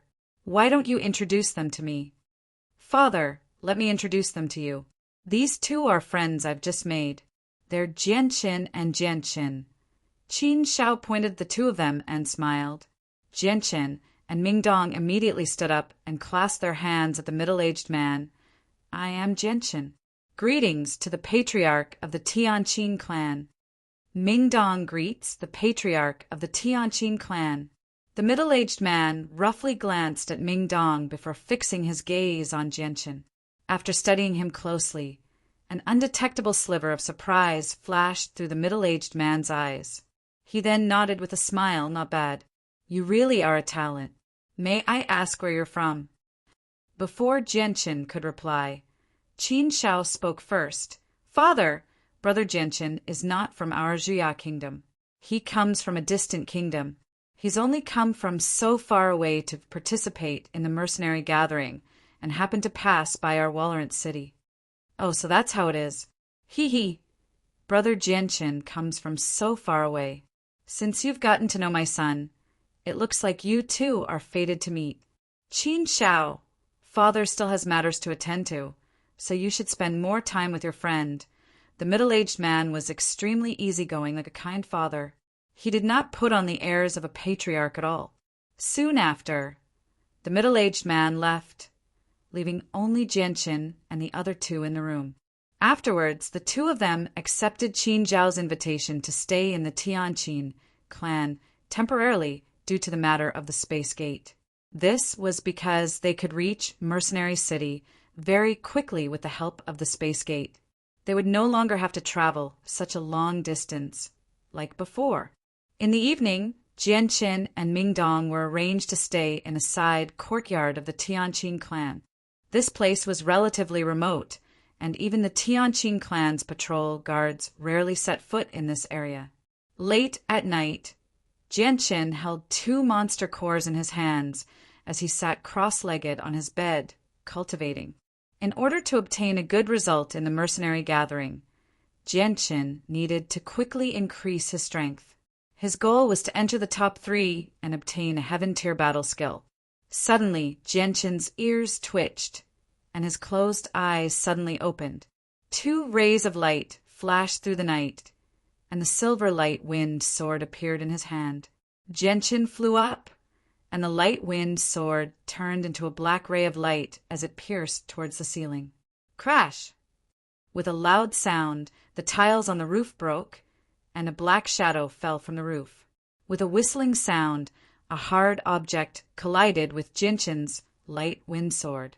The strong force caused Jianqin's arm to go numb, and the web between his thumb and forefinger felt a sharp pain as his skin split open. Jianqin was overwhelmed with shock. The strength of this person was just too great. In just a single exchange of blows, he was already unable to withstand it. This person was at least a 3rd cycle Earth Saint Master. Jianqin somersaulted in the air and landed firmly on the ground. Staring at the black shadow, he said in a deep voice, "Who are you?" The black shadow did not say anything. Instead, it held a black iron staff in its hand and once again swung it towards Jianqin. Jianqin coldly snorted, and the light wind sword in his hand suddenly emitted a faint purple and green light. In the next moment, the light wind sword left behind a silvery white sword chi in the darkness, and like lightning, it pierced towards the incoming black iron staff. Ding! The 2 weapons collided, and Jianqin staggered back a few steps. The strength of this mysterious person was extremely strong. He was at least a 3rd cycle Earth Saint Master, or even a 4th or 5th cycle Earth Saint Master. He was not someone that Jianqin could fight against. Even so, the light wind sword's purple and green sword chi still managed to cut a hole in the mysterious man's black iron rod. The mysterious person's body suddenly trembled, and a hoarse voice came out from his mouth. "No, this is impossible." The mysterious person's voice was filled with shock. Afterwards, the black shadow flashed and disappeared from the roof. It came quickly, but it also left quickly. Chapter 275. Bang! Suddenly, a loud sound rang out as the door was kicked open. Ming Dong rushed in with a huge sword in hand. He asked rather sternly, "Jianqin, what happened here?" As he spoke, Ming Dong quickly scanned the surroundings. When he discovered the large hole in the roof, a gleam of light flashed through his eyes. He quickly fixed his gaze on Jianqin and asked with some concern, "Jianqin, are you all right?" Jianqin shook his head slightly. "I'm fine." "This is the Tianqin clan, and we've only just arrived in Walnut City. We haven't made any enemies, so why would someone launch a sneak attack on you?" Ming Dong asked in confusion. Jianqin chuckled. "It's not an enemy. It's just someone they sent to test me." "Test you?" Ming Dong was shocked. "You're saying that the person who launched a sneak attack on you for no reason is—" Jianqin cut off Ming Dong's words with a wave of his hand. "Let's just keep these things to ourselves. There's no need to say them out loud." Ming Dong came to a realization and murmured. No wonder the disturbance here didn't attract the attention of the patrolling guards. So that's what happened. "All right, Jianqin, it's getting late. You should go back to your room." As he said that, Jianqin cleaned up the scattered tiles on the floor before sitting down on his bed with his legs crossed. "All right then. I'll go back first." Ming Dong did not stay for long. After confirming that Jianqin was fine, he left. The night passed quickly. The next morning, Qin Shao arrived at Jianqin's room early in the morning. When he saw the door that Ming Dong had kicked in, he was slightly stunned. He immediately called out from outside, "Brother Jianqin, are you in there?" "Come in, Qin Shao." Jianqin's calm voice rang out from inside the room. Qin Shao immediately entered the room. But as soon as he entered, he discovered the large hole in the roof as well as some broken tiles on the floor. This made Qin Shao's face change slightly. He quickly scanned the surroundings and asked in a hurry, "Brother Jianqin, what happened last night? Why is the room so messy and there are signs of a fight?" Jianqin smiled without minding at all. "It's nothing. I was just attacked by a mysterious person in black. There's no need to worry about it, Brother Qin Shao." "What? Someone attacked you last night?" Qin Shao's face immediately changed, and he became furious. He said furiously, "How could this happen? Someone actually snuck into my Tianqin clan to commit murder. Looks like it's time to change the guards. What's the point of keeping them around? Brother Jianqin, I'll report this to Father right now. Don't worry, no matter who attacked you, my Tianqin clan will not let this murder go. Humph. No one in Walnut City dares to challenge the dignity of my Tianqin clan." Qin Shao was infuriated. He left in a hurry, and Jianqin could not stop him even if he wanted to. "It looks like Qin Shao doesn't know about what happened last night," Jianqin muttered to himself as he watched Qin Shao's figure gradually disappear from sight. Very soon, a group of people arrived at Jianqin's residence. The person leading them was Qin Shao, and beside him was the current patriarch of the Tianqin clan. There were a few middle-aged men dressed as guards behind them. Jianqin quickly walked out of the room and clasped his hands at the group of people. "Greetings to the patriarch of the Tianqin clan." The patriarch chuckled. "There's no need to be so courteous, Brother Jianqin. I heard you were attacked last night. Is that true?" "It is true," Jianqin replied. The patriarch's face gradually became rather stern. He glanced at the door behind Jianqin that had been destroyed by Ming Dong. Afterwards, he walked into the room and examined it carefully. His face became uglier and uglier. He said furiously, "How dare you? There's actually someone who dares to behave so atrociously in my Tianqin clan." Afterwards, he glared at the guards who had come in with him and called out, "What kind of captain are you? You show no fear even though an enemy has snuck into my Tianqin clan. You're just a bunch of good-for-nothings. What's the point of keeping you around?" The middle-aged men panicked when they heard that. They immediately knelt down and said, "Please calm down, Patriarch. Please calm down. We will definitely do everything we can to find the culprit. Please give us a chance to atone for our crimes." Whatever. Seeing as you've stayed in my Tianqing clan for so many years and have worked hard even if you haven't done anything, I'll forgive you for now. Once you return, immediately do everything you can to find the culprit who snuck into my Tianqing clan," the patriarch said sternly with a sunken face. "Thank you for your forgiveness, patriarch. We will definitely do everything we can to find the culprit." The captains all kowtowed in gratitude as if they had been pardoned. The patriarch turned his head to look at Jianchen. His dignified expression immediately vanished. He smiled. "Brother Jianchen, I'm truly sorry that you've been attacked by an assassin in my Tianqing clan. However, don't worry. Our Tianqing clan will definitely do everything we can to find the culprit and give Brother Jianchen a satisfactory explanation." The captains to the side looked at each other and saw a sliver of confusion in each other's eyes. They had heard a little about Jianchen's origins. He was only a friend that the young master had just befriended.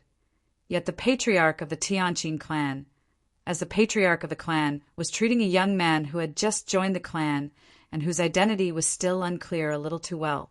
Does this young man have a powerful background that we don't know about? The captains all thought at the same time. Even though they were filled with questions, they did not have the right to ask about it with their status. Jianchen felt rather flattered by the patriarch's attitude. He immediately clasped his hands.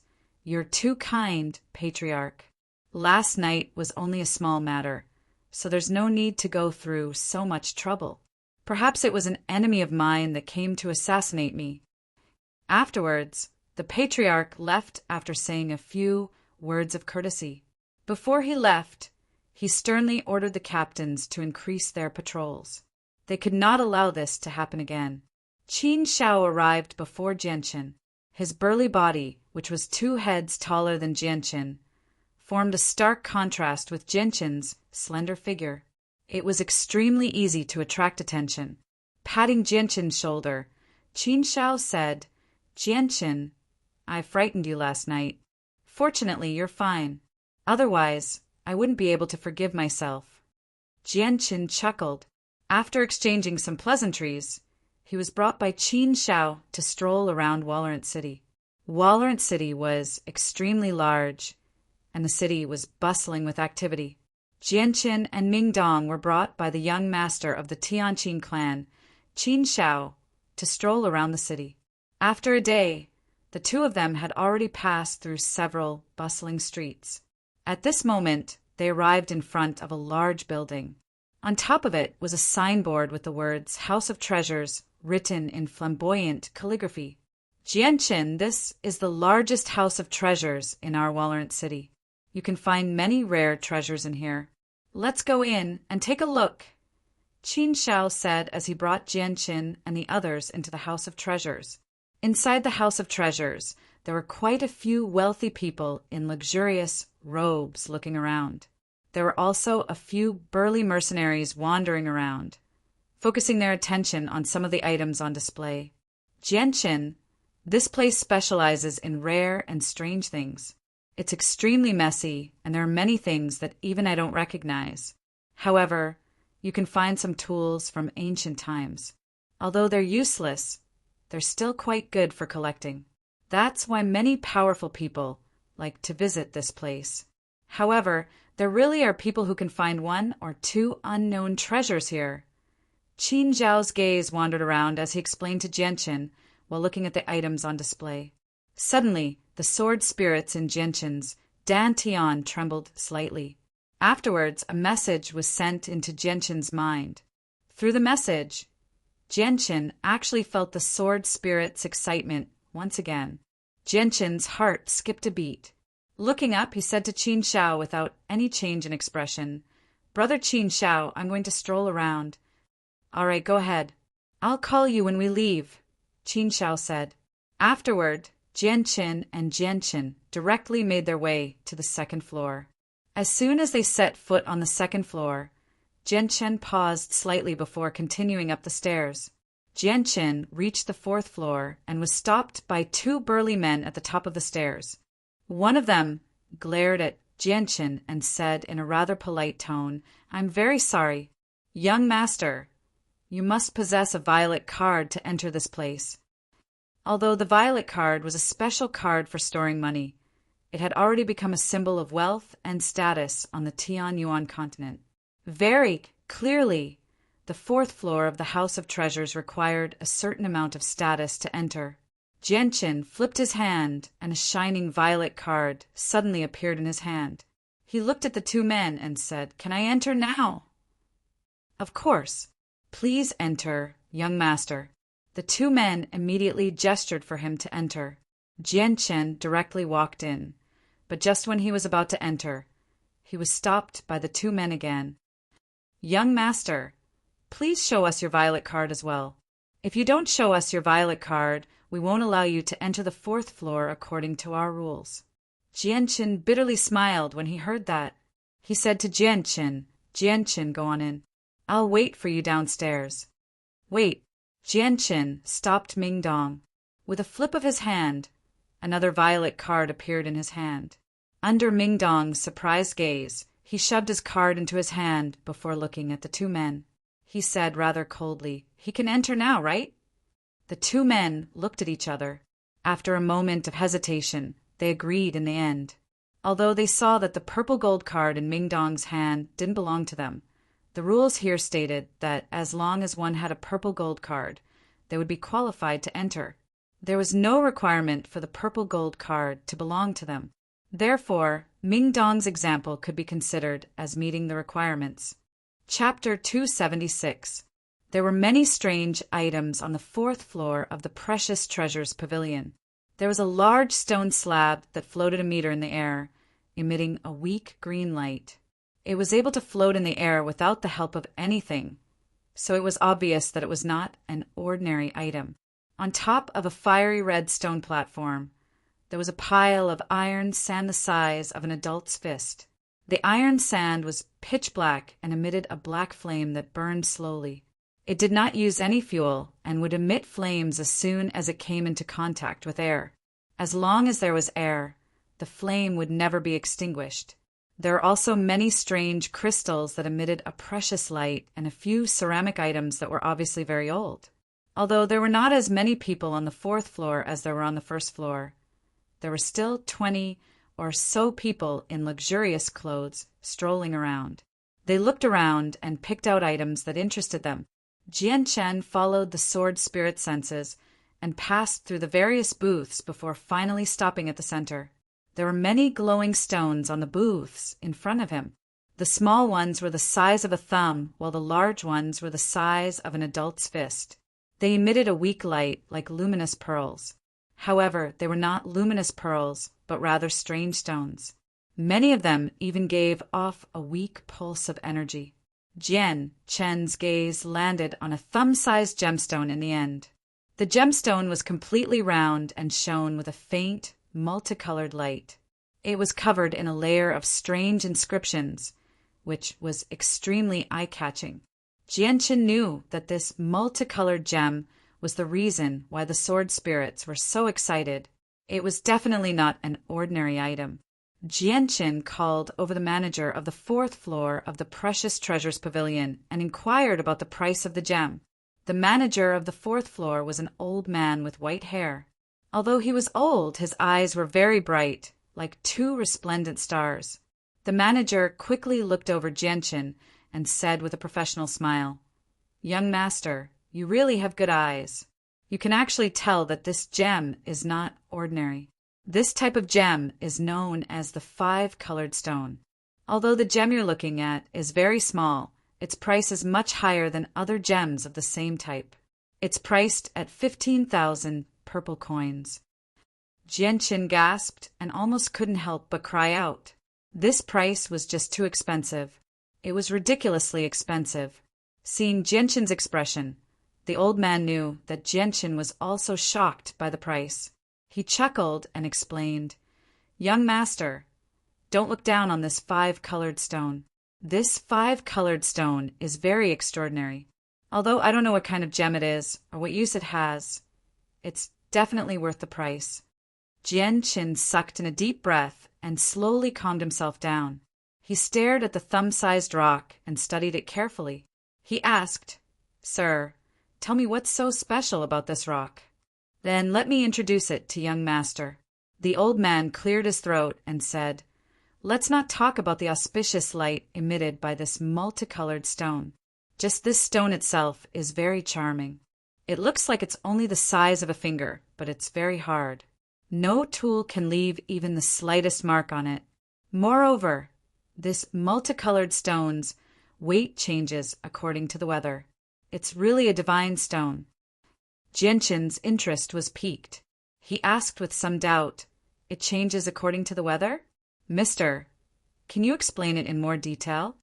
The manager of the 4th floor of the Precious Treasure Pavilion chuckled and said, "Young master, although this multicolored stone has only been transported to Wallerant for a few days, it has been displayed in many branches of the Precious Treasure Pavilion before, so we've already figured out some of its charm. When the weather is clear, this 5-colored stone will emit a faint 5-colored light, just like how it is now. When the weather becomes bad and it rains heavily, this 5-colored stone will emit a dazzling light that can light up the entire Precious Treasure Pavilion. However, you must be careful not to let the 5-colored stone touch even the slightest bit of water. Otherwise, it will instantly become as heavy as 10,000 kilograms. People who aren't strong enough won't be able to pick it up at all." "Oh, is it really that magical?" Jianshin's face was full of disbelief as he questioned.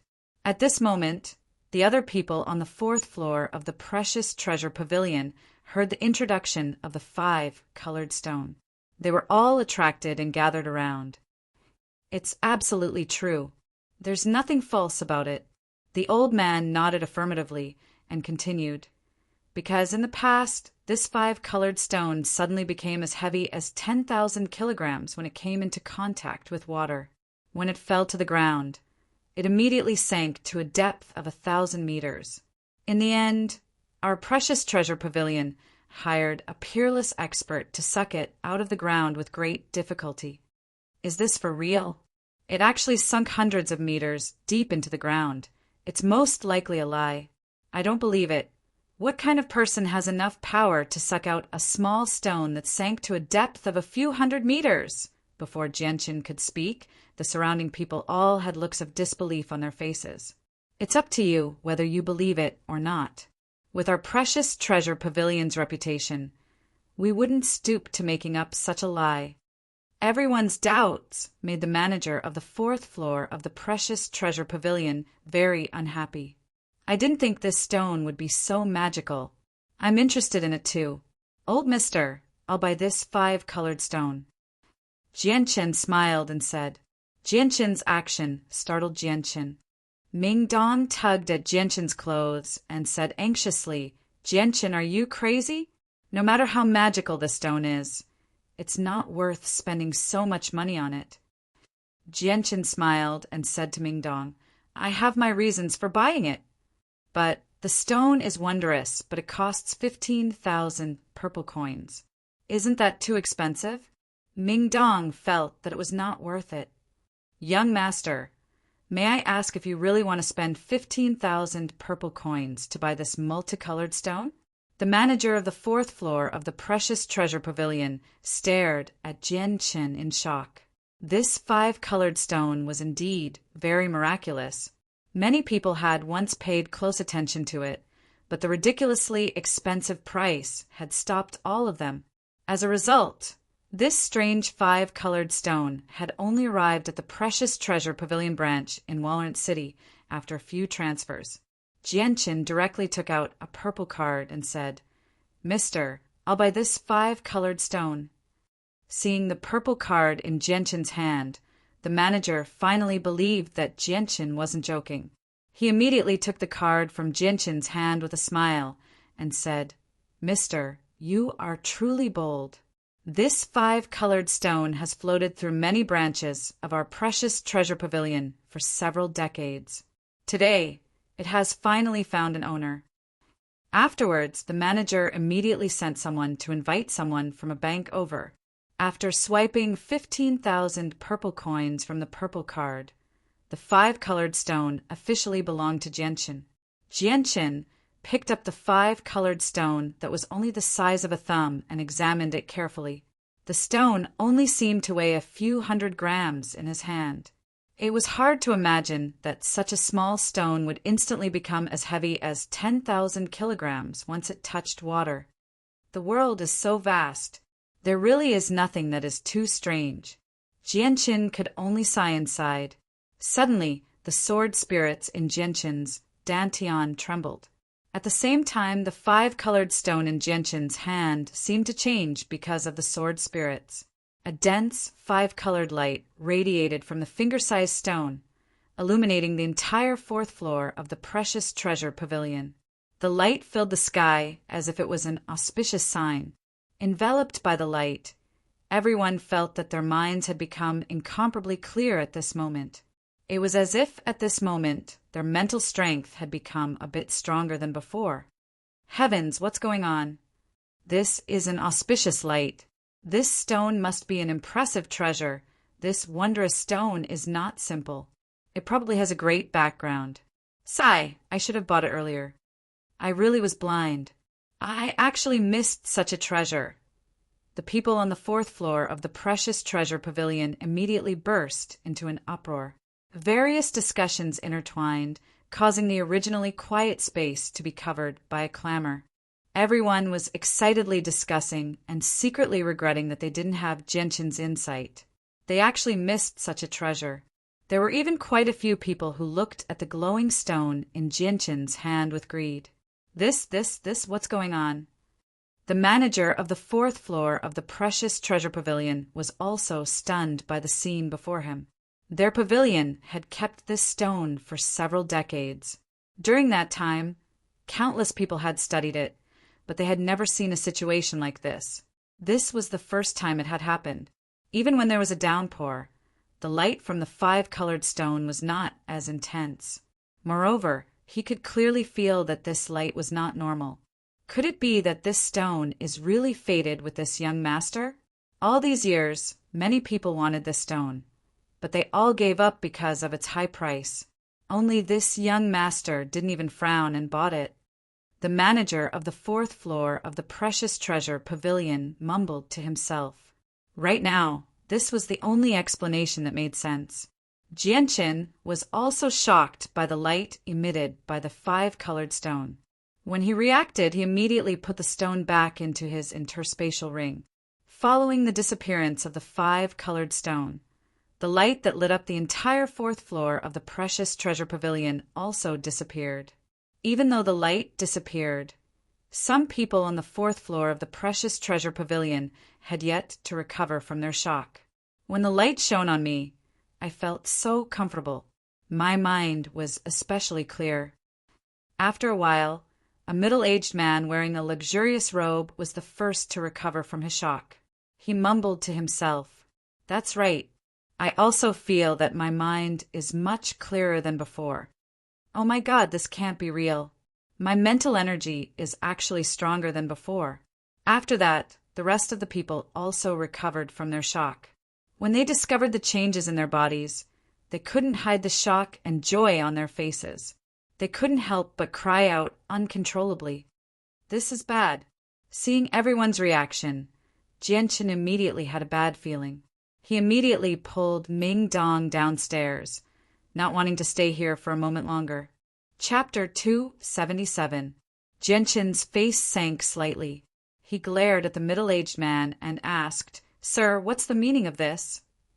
Perhaps sensing the hostility in Jianqin's tone, the middle-aged man smiled brilliantly and said, "Don't misunderstand, little brother. I'm a member of the Stav clan. We're also very interested in the 5-colored stone you just bought. So on behalf of the Stav clan, I hope you can sell it to us."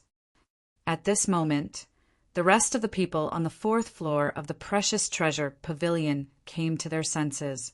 They quickly rushed over and surrounded Jianqin. They all clamored for Jianqin to sell the 5-colored stone to them. They were willing to pay a higher price for it. Jianqin sighed inside. What he was worried about had finally happened. After witnessing the extraordinariness of the 5-colored stone, these people finally could not help but want to buy it from Jianqin. They were even willing to pay a higher price. Although they had already heard about the wonders of the 5-colored stone from the manager of the 4th floor, they weren't willing to spend such an expensive price to buy an item that they could only admire. Only when the 5-colored stone emitted a light that filled the sky and increased their spiritual power in just a few breaths did they truly feel the wonders and value of the 5-colored stone. Everyone, I'm really sorry. I'm not selling this 5-colored stone, Jianchen said to the crowd. Little brother, why don't you sell it to us? I'm willing to pay 30,000 purple coins for it. Anyway, this 5-colored stone is useless to you. Who knows? It might even cause you more trouble. Why are you so stubborn? An old man with white hair and a ruddy complexion said earnestly, as if everything he said was for Gentian's sake. That's right. Little brother, this 5-colored stone really isn't safe with you. You should sell it to us. This 5-colored stone will definitely attract the attention of many people if you keep it. It will bring you a fatal disaster. The gains do not make up for the losses. You should sell it to our Maplewoods family. Our Maplewoods family is willing to purchase it for 35,000 purple coins. Everyone tried to persuade him. At this moment, a loud voice came from behind the crowd. I want this 5-colored stone. Don't fight with me. Hearing that, the noisy 4th floor immediately fell silent. Everyone looked back coldly to see who was so arrogant to say such arrogant words in front of so many people. After all, those who could enter the 4th floor of the Precious Treasures Pavilion were not ordinary people. 2 people in white robes stood there emotionlessly with their arms crossed. One of them seemed to be in his late 20s, around the same age as Ming Dong. Beside him was a middle-aged man with a resolute face. His eyes shone brightly as he constantly glanced over everyone with a threatening gaze. So it's young Master Tianjue. When everyone saw the young man in his 20s, their expressions changed. Immediately, many people smiled and greeted the young man in a friendly manner. The rest of the people's faces became a little embarrassed. They sighed that they were not fated to obtain such a divine stone. Sigh, how did I meet young Master Tianju? Now it's all good. I have no chance with this divine stone. Even if this little brother is willing to sell the 5-colored divine stone to me, I'm afraid I can only give him to young Master Tianju. A middle-aged man sighed, his face full of disappointment. Haha, so it's young Master Tianjue. I didn't think that young Master Tianjue would come to the Precious Treasures Pavilion today. Since young Master Tianjue is interested in this 5-colored stone, then we won't fight over it. Everyone spoke one after another. The scene that was fighting to the death suddenly changed. They all took the initiative to withdraw from the fight for the 5-colored stone. Moreover, they didn't dare to show the slightest dissatisfaction. They all had smiles on their faces. Young Master Tianjue was very satisfied with everyone's attitude. He slowly walked to the front of Jianchen and said with a somewhat arrogant tone, Give me the 5-colored stone. He said, Give me the 5-colored stone. I'll have someone send you the 15,000 purple coins later. Jianchen slightly frowned and said indifferently, Sorry, I said that I'm not selling the 5-colored stone. Hearing this, young Master Tianjue's expression became angry. Looking at Jianchen, his gaze suddenly became sharp. He shouted in a low voice, Brat, do you know who I am? In this Wallerant city, there's nothing that I, Tianjue, can't get. Young Master Tianjue's words also made Jianchen angry. Staring at Tianjue with a sharp gaze, an intense killing intent surged. He shouted in a low voice, I don't care who you are. I said I'm not selling, and I'm not selling. Jianchen's unyielding tone not only made everyone on the 4th floor of the treasure pavilion dumbstruck. Even Tianjue was stunned. In this Wallerant city, there had never been anyone who dared to speak to him like this. When Tianjue reacted, he was so angry that he laughed. His gaze was cold as he stared at Jianchen. Good, good. Brat, you really have guts. You actually dare to speak to me like this. In this Wallerant city, you're the first one." As he spoke, young master Tinjue glanced at the white-robed middle-aged man and said, "Guard Chung, capture this arrogant brat for me." Humph. He actually dares to speak to this young master like this? He's simply tired of living. "Yes, young master," the middle-aged man responded. His figure flashed as he rushed towards Jianqin.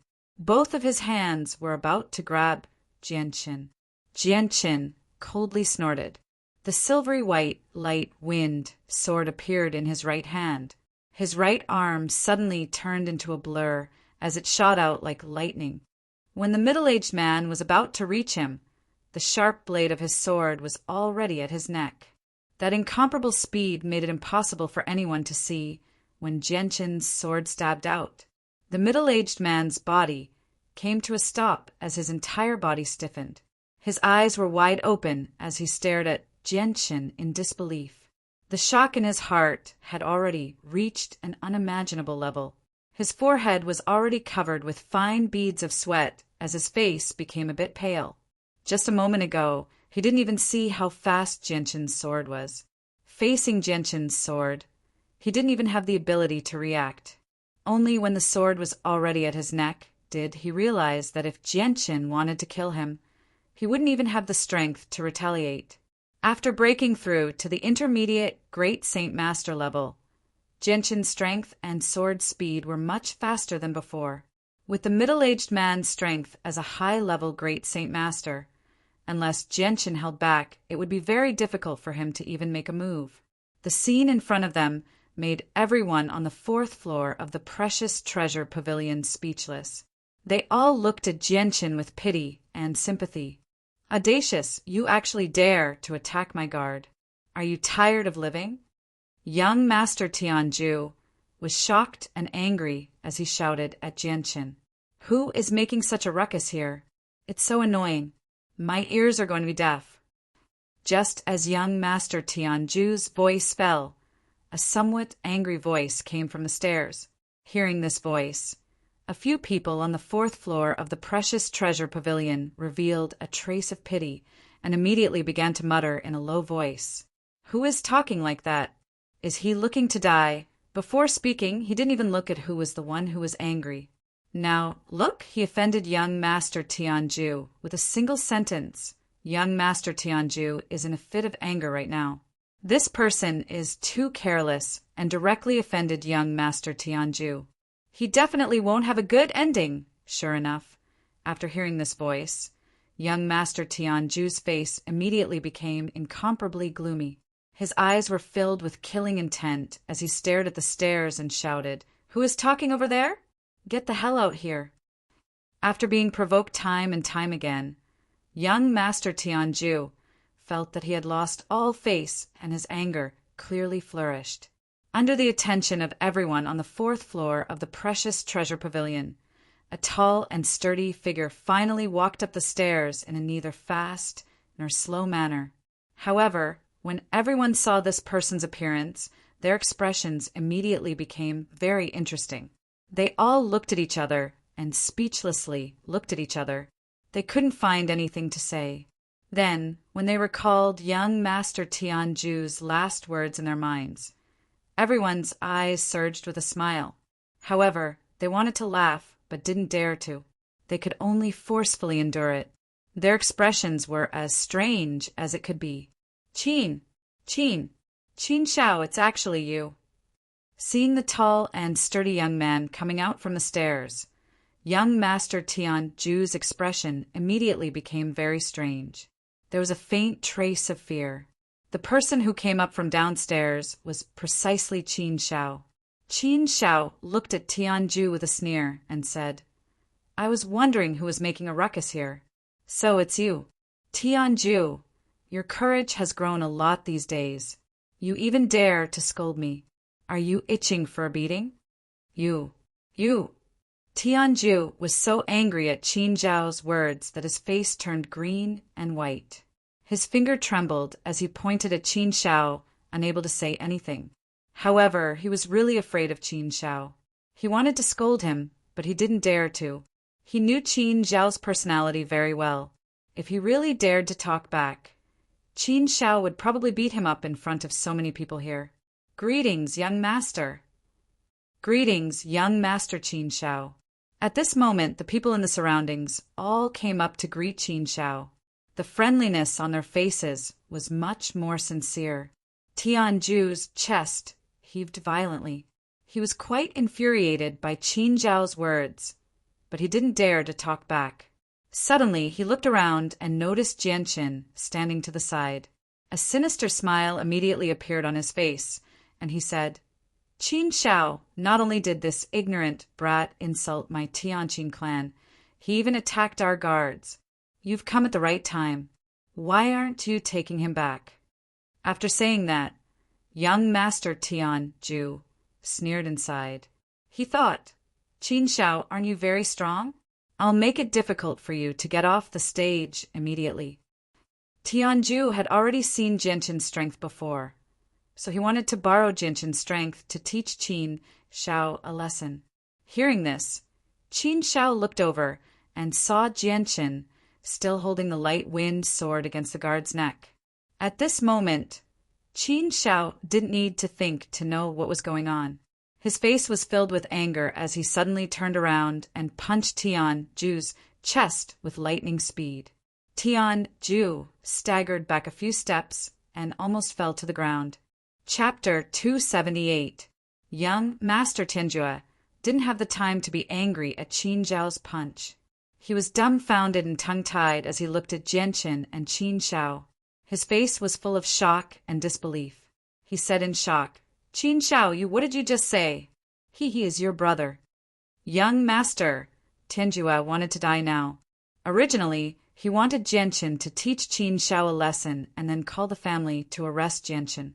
But he didn't expect that things would develop so dramatically. The person who offended him was actually Qin Zhao's brother. This relationship not only cut off his hope that Jianqin would teach Qin Zhao a lesson, but also cut off his idea of using the family's force to deal with Jianqin. Because if he did so, with Qin Zhao's character, he would definitely stand on Jianqin's side. With Qin Zhao in front of him, there was nothing he could do. Qin Zhao took a big step and arrived in front of Tianjue. Once again, he fiercely punched Tianjue's chest. The powerful force of the punch directly made Tianjue stagger back.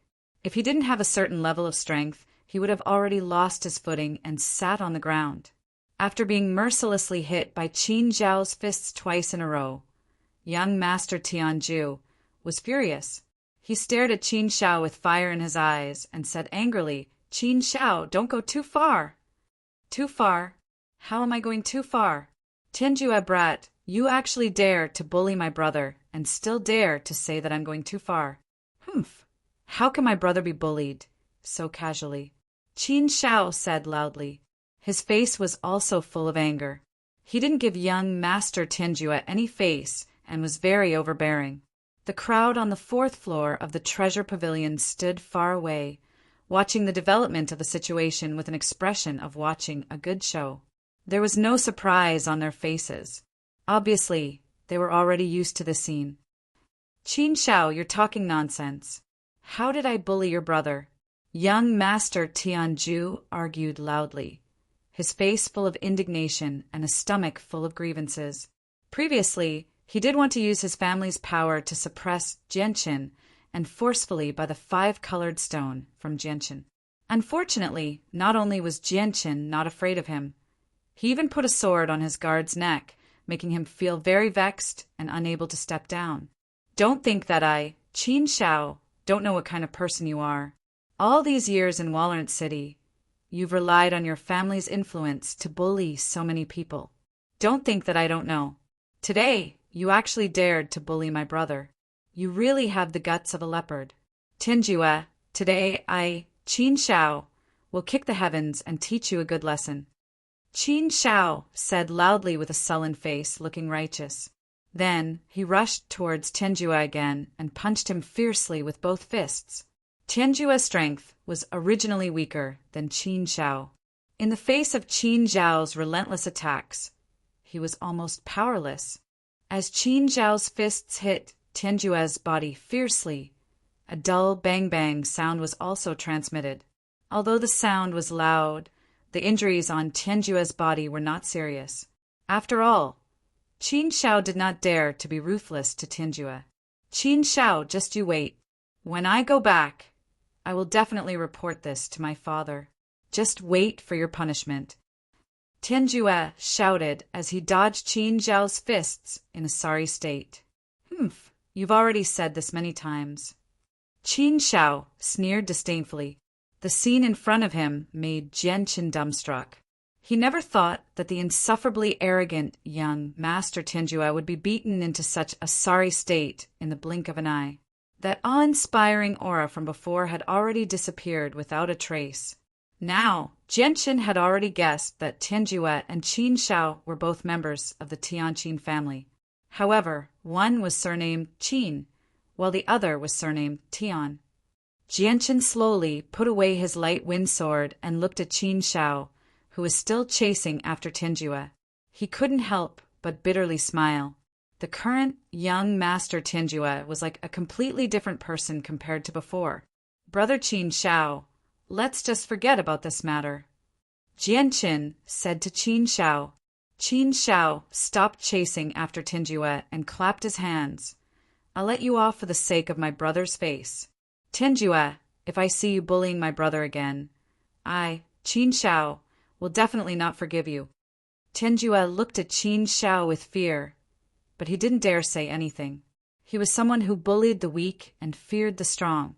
Qin Zhao's power and status in the family was not something he could afford to offend.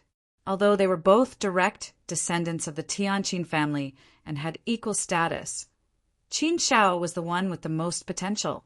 Almost everyone in the family cared for him and treated him like a pearl in their palms. The degree of care they gave him was not something a mediocre cultivator like him could compare to.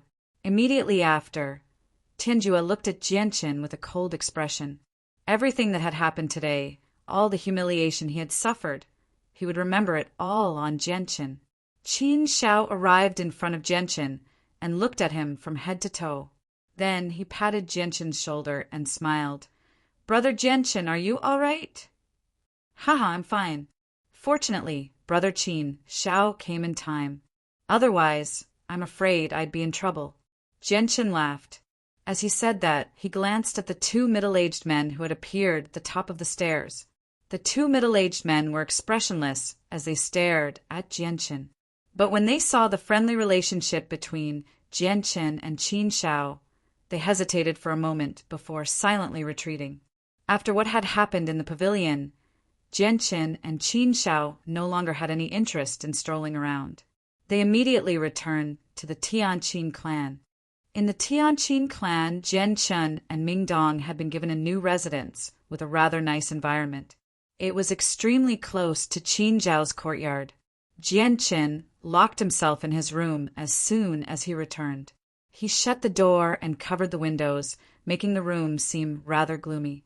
Jianqin sat on his bed and pulled out the 5-colored stone he had bought in the pavilion from his space ring. Suddenly, as soon as the 5-colored stone appeared in his hand, the sword spirits in Jianqin's dantian began to tremble.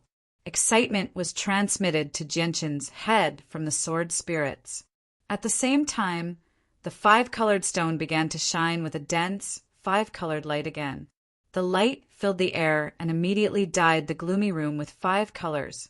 At the same time, the light passed through the walls of the room, enveloping Jianqin's entire room in a dense, 5-colored light.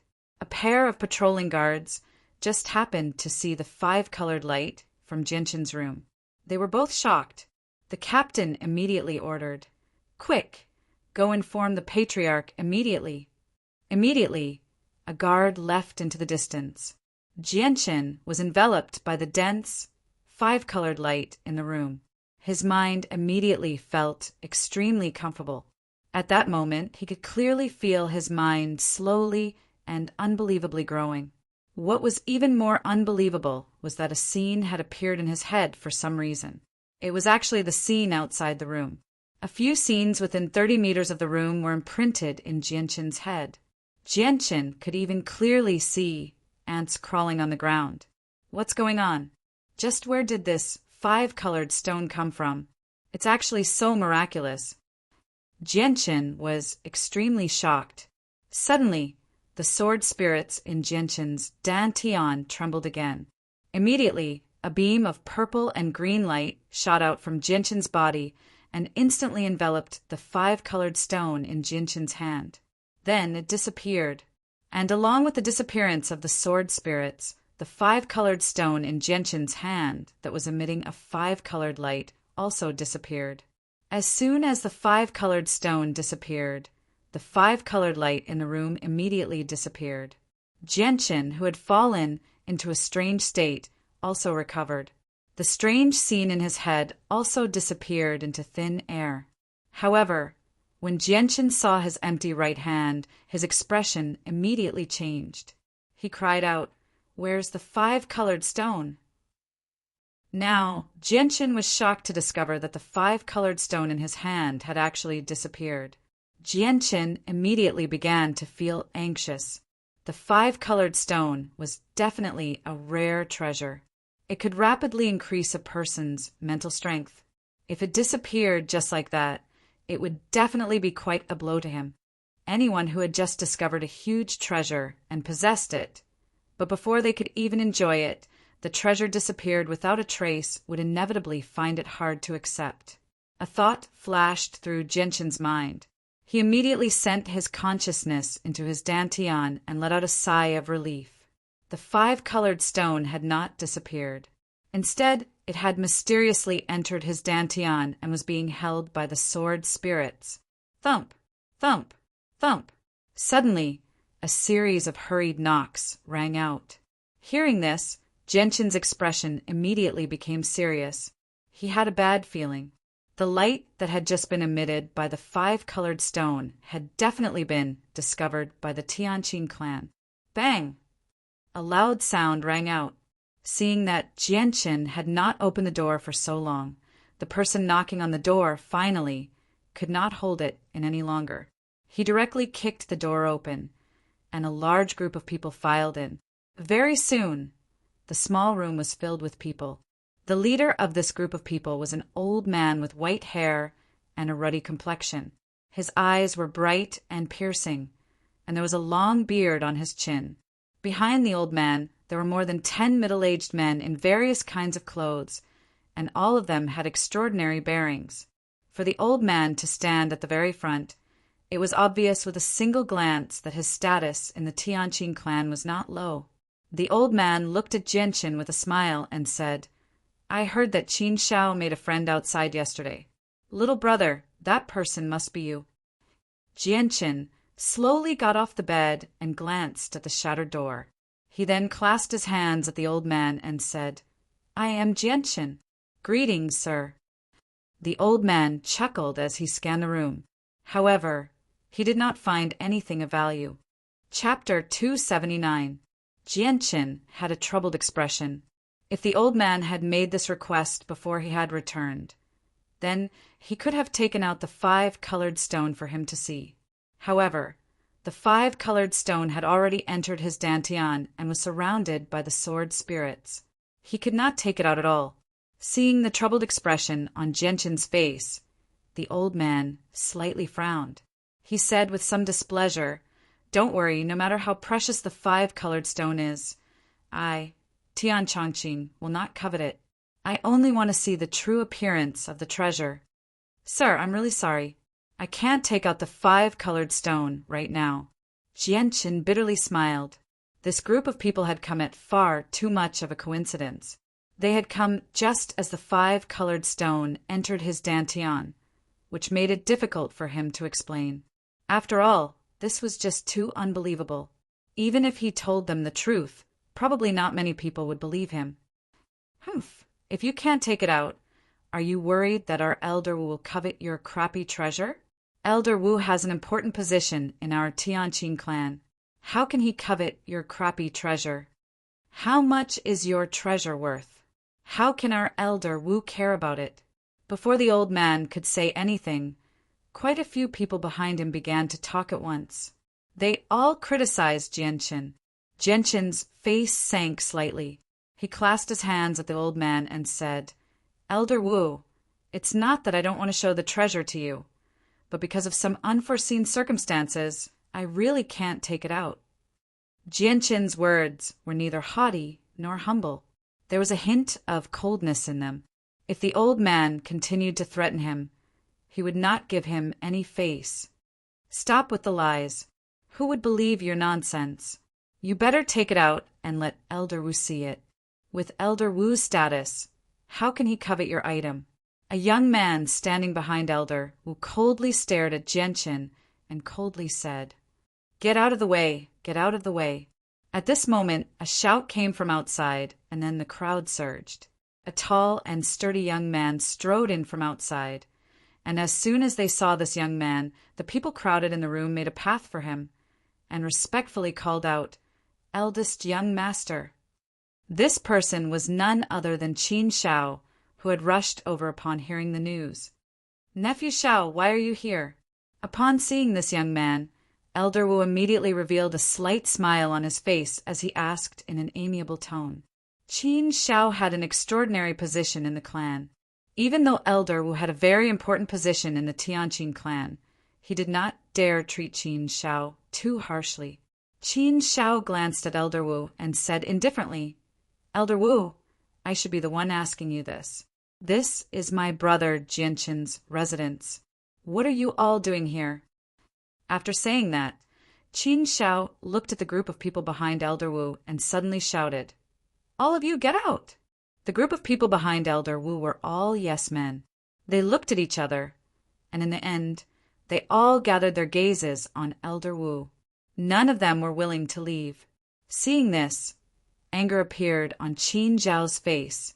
Just when he was about to shout again, a dignified voice suddenly rang out from outside the room. "All of you get out!" Hearing the dignified voice, everyone in the room was slightly surprised. Although they did not see the person, the extremely familiar voice immediately made them think of the person with the greatest authority in the Tianqin clan. "Greetings to the patriarch! Greetings to the patriarch!" The group of people in the room all bowed respectfully before retreating obediently. With the patriarch's words, no one dared to remain in the room. The white-clothed patriarch of the Tianqin clan walked into Jianqin's room with a few middle-aged men and old men behind him. "Greetings to the patriarch." Elder Wu bowed towards the patriarch of the Tianqin clan. "Father, you've finally come." Elder Wu has brought a large group of people into Brother Jianqin's room, for no apparent reason. That's just too much. If news of this spreads, how will our Tianqin clan have the face to entertain guests? Qin Shao said with great dissatisfaction. The patriarch of the Tianqin clan looked at Elder Wu and said indifferently, "Elder Wu, little brother is currently a guest of our Tianqin clan. You were in the wrong in the first place when you brought people to intrude into little brother's residence.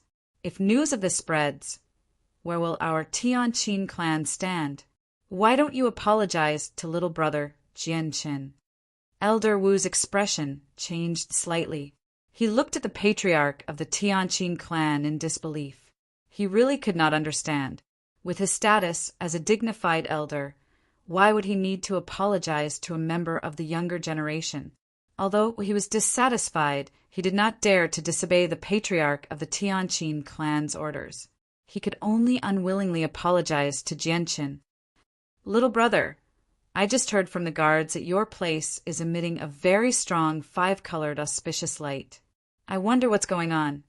"I wonder what this is," the patriarch of the Tianqin clan said to Jianqin with a smile. His tone was gentle, and he did not pressure Jianqin like a patriarch. Jianqin smiled bitterly. The 5-colored rock really was a disaster. It had caused some trouble in the treasure pavilion earlier, but it was all thanks to Qin Zhao's appearance that the matter did not escalate. Now, even the patriarch of the Tianqin clan had been alerted. "Patriarch, I bought a wondrous stone in the treasure pavilion earlier. The 5-colored light came from the wondrous stone," Jianqin explained. "Oh, There's actually such a wondrous stone. The patriarch of the Tianqin clan immediately became interested. He stared at Jianqin with shining eyes and said, "Little brother, may I ask what this wondrous stone is? It's so wondrous that it can even give off an intense, five-colored, auspicious light. Can you show it to me?" The patriarch of the Tianqin clan looked at Jianqin with hope. "Patriarch, the wondrous stone has mysteriously entered my body earlier. I can't take it out." Jianqin was helpless. "What? You've entered your body today?"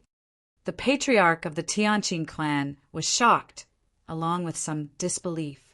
"Looks like this wondrous stone is a supreme treasure. I've read about this in some ancient records.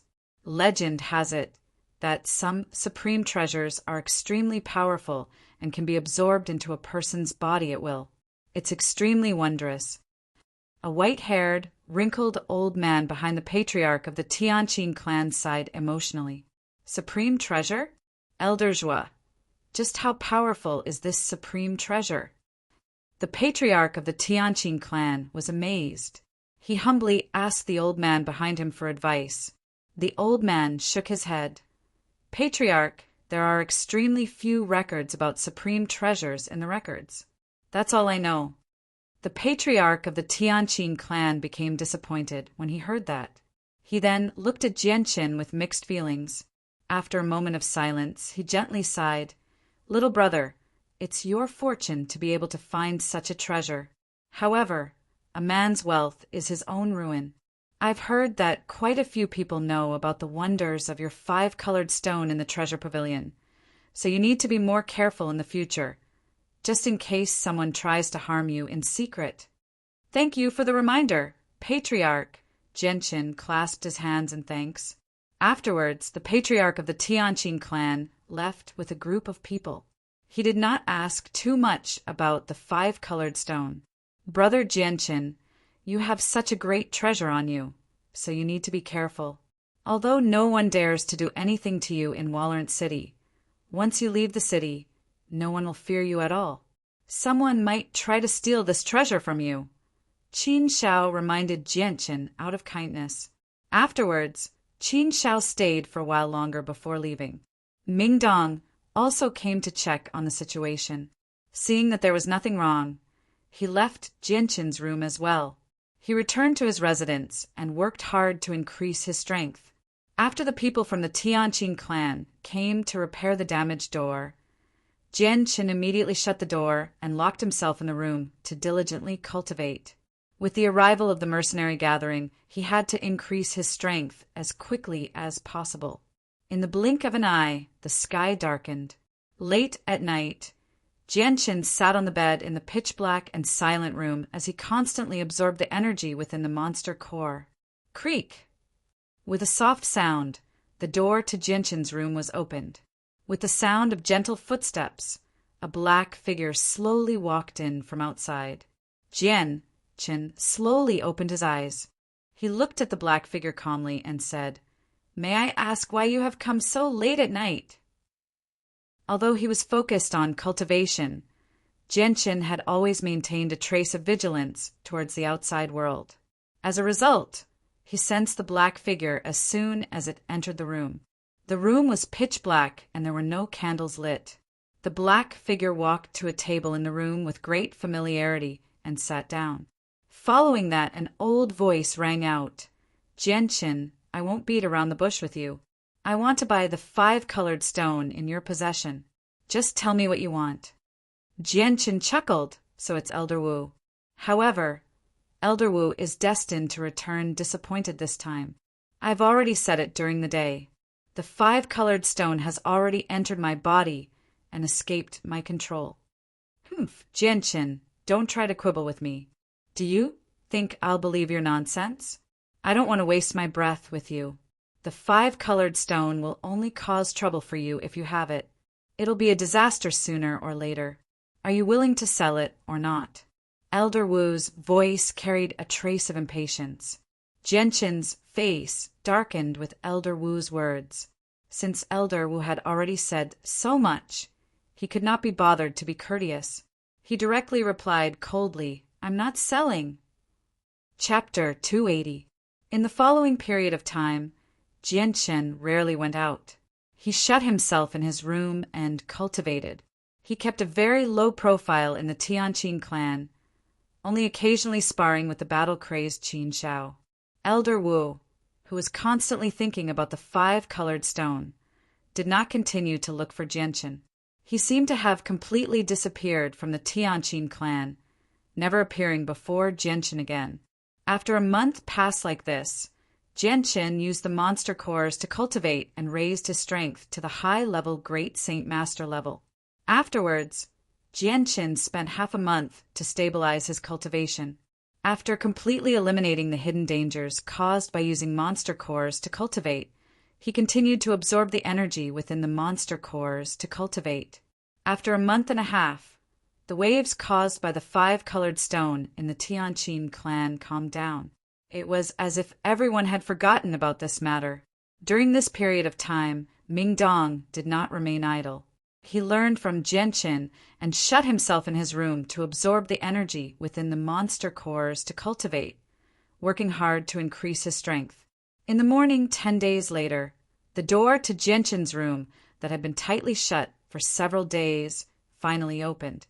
A white-robed Jianchen slowly walked out. Jianchen glanced at the nearby room where Ming Dong lived. He saw that the door was tightly shut and strands of obscure energy rippled out from within. Ming Dong was still cultivating inside. Jianchen deeply breathed in the refreshing morning air and muttered, "It's been almost 2 months since I've been in the Tianqin clan.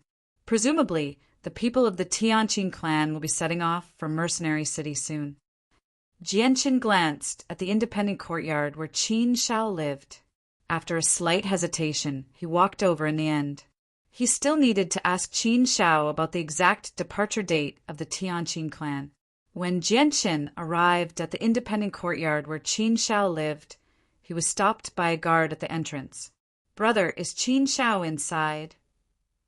Jianchen clasped his hands and asked. "The young master went to the martial arts field early in the morning." "He's not in the room," the guard replied expressionlessly. Afterwards, Jianchen made his way to the martial arts field. During the days he had been in the Tianqin clan, Jianchen had often been dragged to the martial arts field by Qin Shao, so he was extremely familiar with it. Just as Jianchen passed by a garden, the melodious sound of a zither suddenly rang out from a nearby pavilion. The sound was gentle, but it seemed to possess a strange charm. It was actually able to resonate with the sound of the zither when it reached the ears of those who heard it. Jianchen was attracted by the zither sound and instinctively stopped. He turned his head in the direction of the pavilion and saw a woman in a white dress sitting in the pavilion with her back to him. Following the gentle movements of her slender fingers, a beautiful zither sound rang out.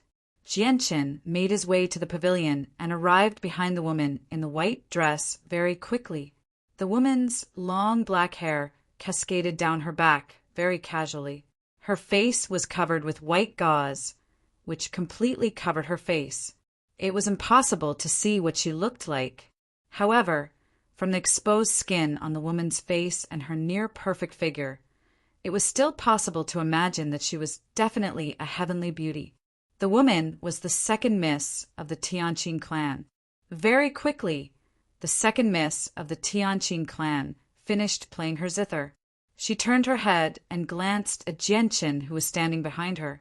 She gently asked, "Could it be that young master is also someone who likes the zither?"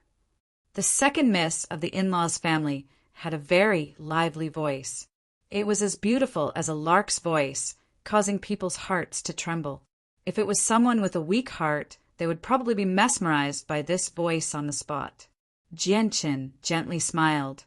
"Miss, your zither music is very beautiful. Although I don't know how to play the zither, I was still attracted by your music."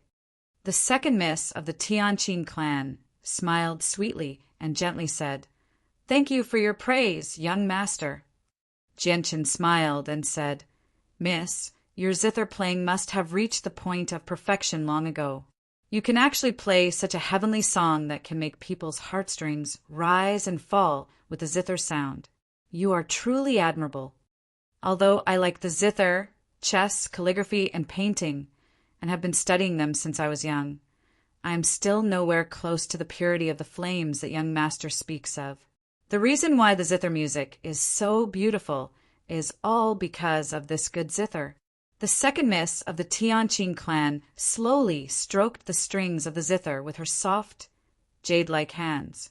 She murmured, "Although this zither is made from a fabric of the zither of the demonic cry and is only made from a few precious materials, it still contains the saint energy of the heavenly enchantress, so it is rather extraordinary when played. The music is moving, as if it can draw people's hearts." The zither saint? The heavenly enchantress? Jianqin was puzzled. He asked, "Miss, may I ask who the heavenly enchantress is?" The second miss of the Tianqin clan glanced at Jianqin strangely before seeming to think of something. A sliver of understanding appeared on her face before a sliver of admiration appeared on her face. She gently said, "Young Master Jianqin comes from a distant kingdom, so you obviously don't know about the heavenly enchantress. The heavenly enchantress is extremely famous in our region. With just her zither of the demonic cry, she can make the peak experts of many kingdoms on the Tianyuan continent pale. The heavenly enchantress uses the sound of the zither to injure her enemies, making it impossible to defend against. No one can last long under the effects of the zither. All the people who clash with her will either lose themselves in the sound of the zither or have their souls directly obliterated by the sound. They will die without a trace. The heavenly enchantress way of the zither has already reached the peak of perfection. Her music can cause the weather to change. It's said that several decades ago, in order to stop a war between two countries, the heavenly enchantress played a song in the air above the battlefield. In just a few seconds, over 1 million soldiers fell unconscious, and they only woke up after 3 days and 3 nights. The second miss of the Tianqin clan admired the heavenly enchantress very much. Her eyes shone with a strange light as soon as she mentioned the heavenly enchantress. Over 1 million soldiers fell asleep for 3 days and 3 nights with a single song. The heavenly enchantress music is just too powerful. Jianqin could not help but feel shocked by the power of the heavenly enchantress music. Every single song the heavenly enchantress plays is unparalleled. "It's an immortal song," said the second miss of the Tianqin clan. She had loved the 4 arts since she was young, so the heavenly enchantress had become her goal long ago. "Oh, the heavenly enchantress music is actually so wondrous. If there's an opportunity, I would like to see it for myself," said Jianqin. "The heavenly enchantress has already become a saint ruler. How can she be so easy to see?" The second miss of the Tianqin clan murmured. Afterward, her eyes shone and she said, "Young Master Jianqin, I heard you're going to participate in the mercenary gathering this time." Jianqin sat down on a stool in the pavilion and replied, "That's right. I am indeed going to participate in the mercenary gathering. I may not have seen the mercenary gathering, but I've heard that it's extremely dangerous. Less than 1/10 of the people who participate in the mercenary gathering will survive. Even Earth Saint Masters may not necessarily survive. Young Master Jianqin, you must be careful," said the second miss of the Tianqin clan softly. "Thank you for your advice, second miss. I will be careful." After casually chatting with the second miss of the Tianqin clan, Jianqin left and made his way to the practice field. The practice field of the Tianqin clan was a ring with a circumference of 60 meters. When Jianqin arrived, the half-naked Qin Shao just happened to jump off the ring. In the ring, the 5 captains of the guards were lying there with pale faces. Qin Shao took a towel from a guard and wiped the sweat from his forehead. He smiled at Jianqin. "Brother Jianqin, why have you come here? Are you itching to spar with me?" Jianqin arrived before Qin Shao and smiled. "Brother Qin Shao, I've come this time to ask when we'll be leaving for Mercenary City." "No rush, no rush. There's still over 3 months until the mercenary gathering. We'll have to wait at least half a month before leaving, said Qin Shao. With that, Jianchen hesitated slightly before replying. Brother Qin Shao, I have some matters to attend to and need to leave for a period of time. However, I'll definitely be back within half a month. Jianchen's strength had already reached the peak of Great Saint Master. There would definitely be quite a few Earth Saint Master geniuses among his opponents in the mercenary gathering this time. So before he left for Mercenary City, Jianchen wanted to break through to the Earth Saint Master level. That way, his chances of success in the mercenary gathering would be much greater. Qin Shao did not ask Jianchen what he was going to do. He only warned Jianchen not to miss the time. Afterward, Jianchen left the Tianqin clan by himself. Riding a mount, he rushed out of Walorant City. Jianchen has left the clan. It looks like he's going on a long journey. Go inform Elder Wu. One of the two guards immediately ran into the Tianqin clan. Within an independent courtyard of the Tianqin clan, Elder Wu and an old man around his age sat at a table in the courtyard, leisurely playing chess. Elder Wu, this subordinate has something to report. Suddenly, a guard came directly to the entrance of the small courtyard and spoke to Elder Wu, who was inside. Elder Wu frowned slightly when he heard that. He glanced at the guard with some displeasure and scolded. Don't you know that it's forbidden to be disturbed when I'm playing chess? Elder Wu's voice contained some anger. Elder Wu, this matter was personally ordered by you. It's a special matter, so I have to report it to you no matter what, the guard followed up. Elder Wu's heart skipped a beat when he heard that. He said, Come with me. With that, Elder Wu stood up and walked into the room. Old Wu, what's so important?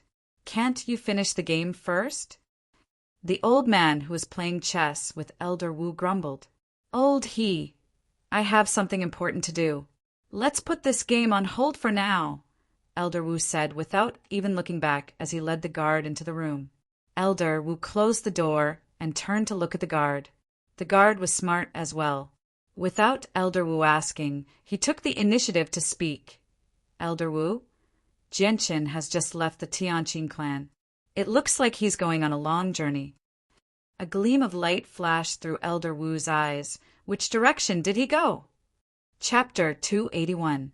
Jianchen left Walorant City on his Class 3 magical beast and headed east as the sun rose. He had already seen a map of the nearby region. 100 kilometers to the east of Walorant City was a small mountain range. That was his destination. Jianchen had already read many of the experiences left behind by his predecessors in Chanyang Prefecture's library and Kargath Academy's library. He had already memorized the process. Although less than a tenth of the people on the Tianyuan continent could successfully break through to Earth Saint Master, Jianchen had absolute confidence in himself. He believed that the hurdle of life and death from Great Saint Master to Earth Saint Master could not stop him. If he did not even have the courage to break through the first hurdle of breaking through to Earth Saint Master, then how would he face the more difficult bottlenecks in the future? Passing through the plains outside of Walorant City, Jianchen arrived in a small forest. The Class 3 magical beast ran like the wind in the small forest.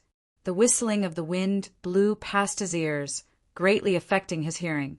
Just as Jianchen passed under a large tree, an intense sword chi emitting a resplendent light broke through the dense foliage and shot toward Jianchen like lightning. Jianchen immediately dismounted and dodged to the side. With a miserable shriek, the Class 4 magical beast was cut in two by the sword chi.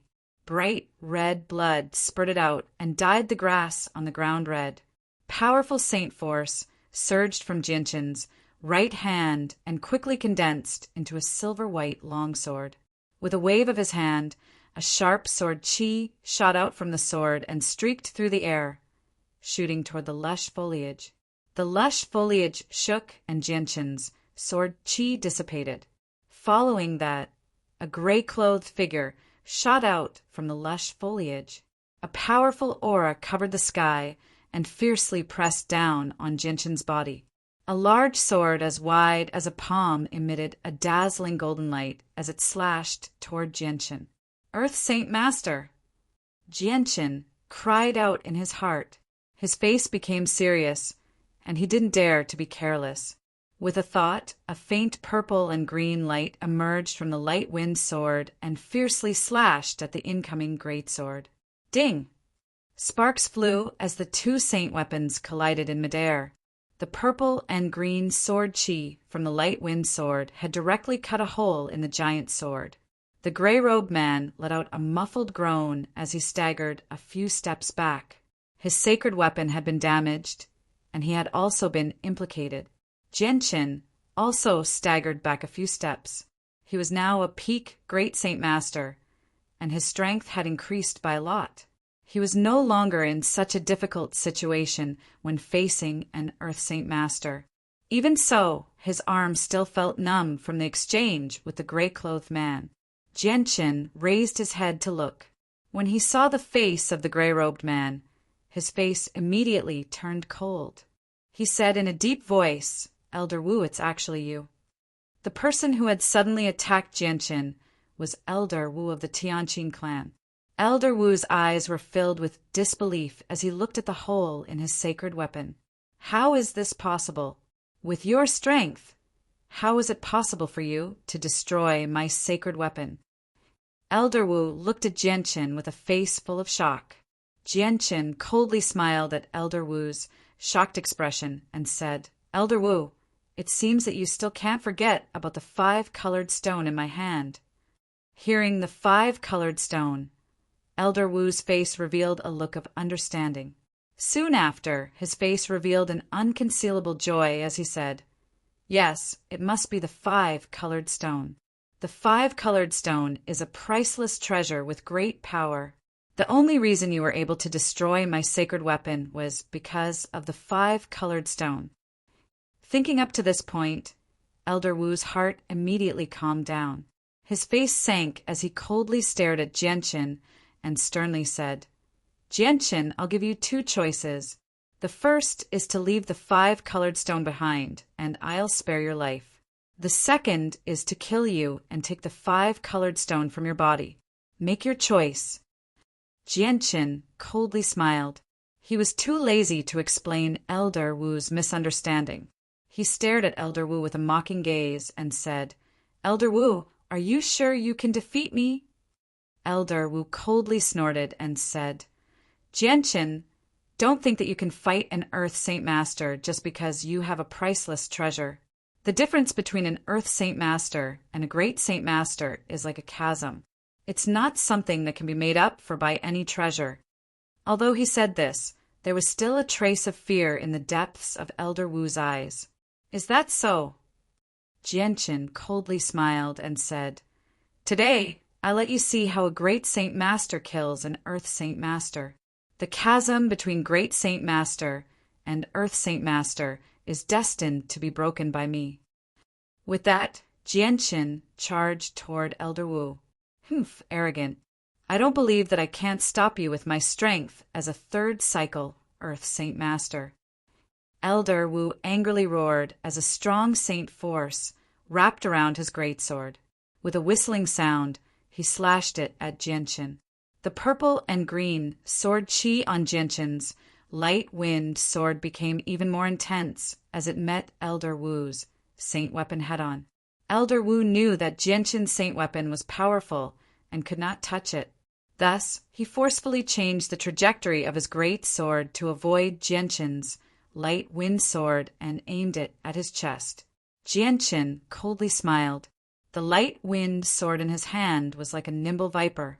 With a sudden twist in the air, it actually took the initiative to chase after Elder Wu's saint weapon. Jianchen clearly understood that Earth Saint Masters were not so easy to kill. If his attack had been aimed at Elder Wu, he would have definitely been able to dodge it. However, if he had struck the saint weapon in Elder Wu's hand, he would definitely have been heavily injured. Jianchen's sword was extremely fast. Even if Elder Wu wanted to control his saint weapon to dodge, it was already too late. In the end, the sharp tip of the light wind sword pierced through the great sword. Ding! With the sound of metal clashing against metal, Elder Wu's palm-sized greatsword was pierced through by the light wind sword. With his saint weapon damaged, Elder Wu's face paled as he spat out a mouthful of blood.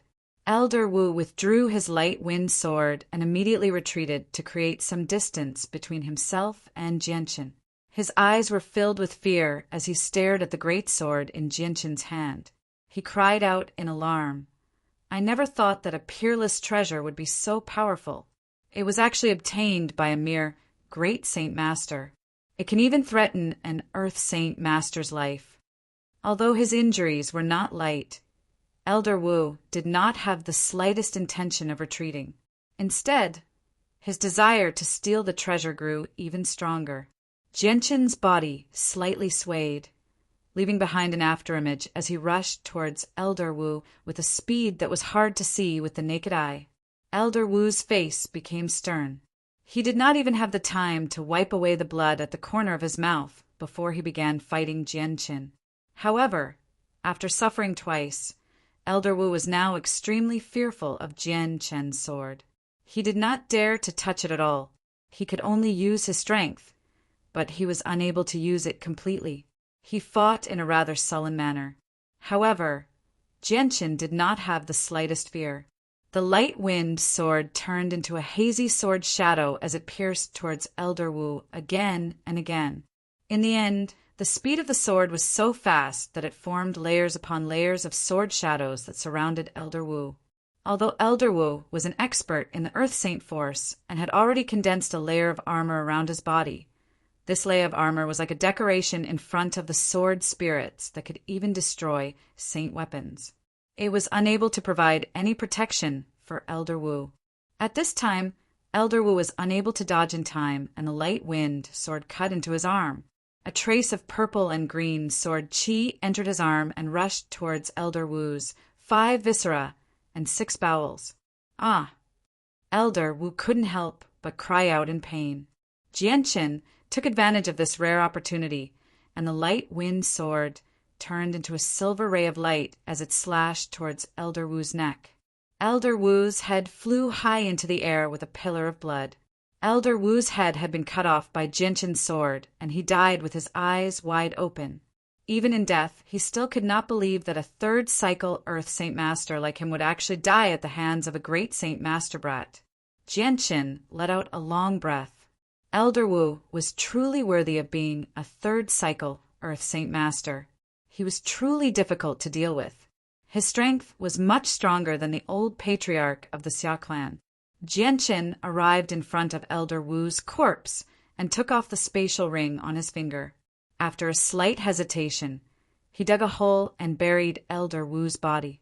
This place was too close to Walorant City. If Elder Wu's body was left here, it would be quickly discovered by the Tianqin clan.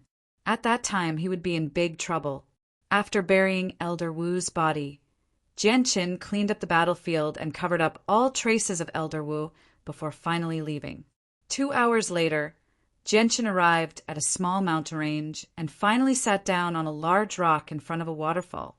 After calming his heart, he took out 2 Class 4 monster cores and entered into a state of cultivation.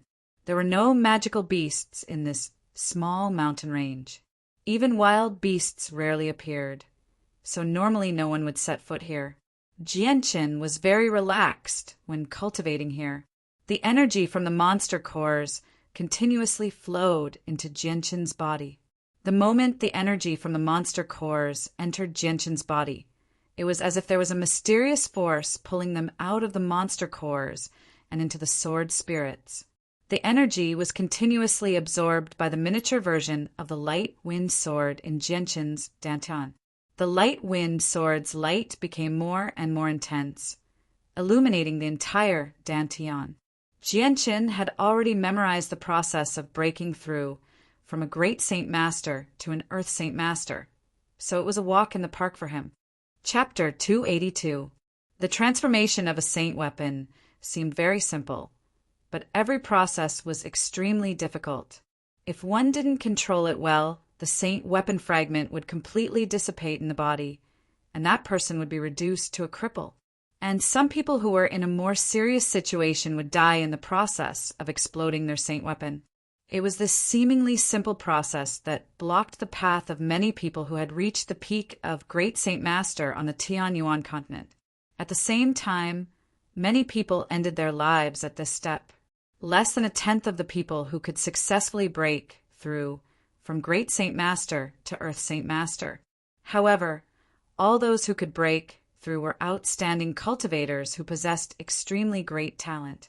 The energy within the monster cores was constantly absorbed by Jianqin.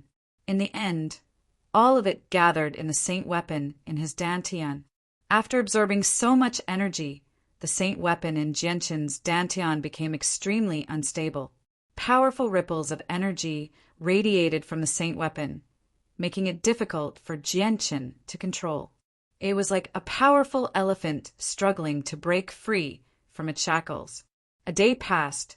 Jianqin sat on a large rock in front of the waterfall and absorbed over 20 Class 4 monster cores. The saint weapon in his dantian had reached its limit long ago and was about to explode from the surging energy. Jianqin's body had also reached its limit. The surging energy that exceeded his limit had gathered in his body. The tremendous pressure caused all the pores on his body to bleed. Even his organs were enduring an extremely great pressure. The monster core in Jianqin's hand was sucked dry once again. This time he directly pulled out a Class 5 monster core the size of a child's fist from his space ring. The energy within a Class 5 monster core was far more powerful and pure than a Class 4 monster core. As soon as the energy from the Class 5 monster core entered Jianqin's dantian, the saint weapon in his dantian finally reached its limit. It was forcefully blown apart by the powerful energy, turning into countless tiny fragments that drifted into Jianqin's dantian. The energy ripples from the saint weapon's destruction spread out from Jianqin's dantian, viciously attacking his organs, meridians, and countless other organs. It was as if a bomb had exploded in his body. Jianqin grunted and spat out a mouthful of blood.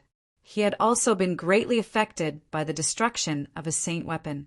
The energy ripples from the destruction of his saint weapon had also heavily injured him. The pain from his body had already numbed Jianqin's entire body, as if he had lost control of his body. His head also became a little dizzy, as if he could not endure it any longer, and fainted. This step had ended the lives of many people who had broken through from Great Saint Master to Earth Saint Master. Jianqin clenched his teeth, doing his best to keep himself awake. He could feel the energy within the saint weapon's fragments rapidly flowing away. Jianqin's heart immediately tightened. Without any hesitation, he divinized his consciousness and connected it with the countless tiny fragments of the saint weapon. Afterwards, he immediately began to absorb the energy from the Class 5 monster core into the countless fragments of the saint weapon, replenishing the energy that was constantly flowing away. Jianqin had already made it through the hurdle of life and death. The next step was the most crucial one. The energy fragments from the saint weapon's destruction would only remain in the body temporarily and would not last forever. The energy within them would rapidly flow away at every moment. The moment the energy completely dissipated, the cultivator would become a complete cripple. Pure and powerful energy surged out from the Class 5 monster core.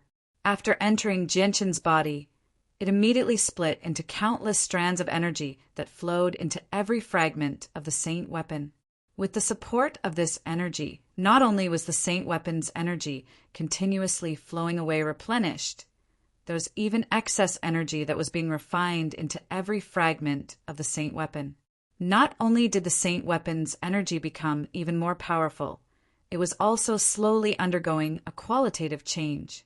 Reaching this step required an extremely large amount of energy. The speed at which Jianqin absorbed the energy from the Class 5 monster core had already reached the limit.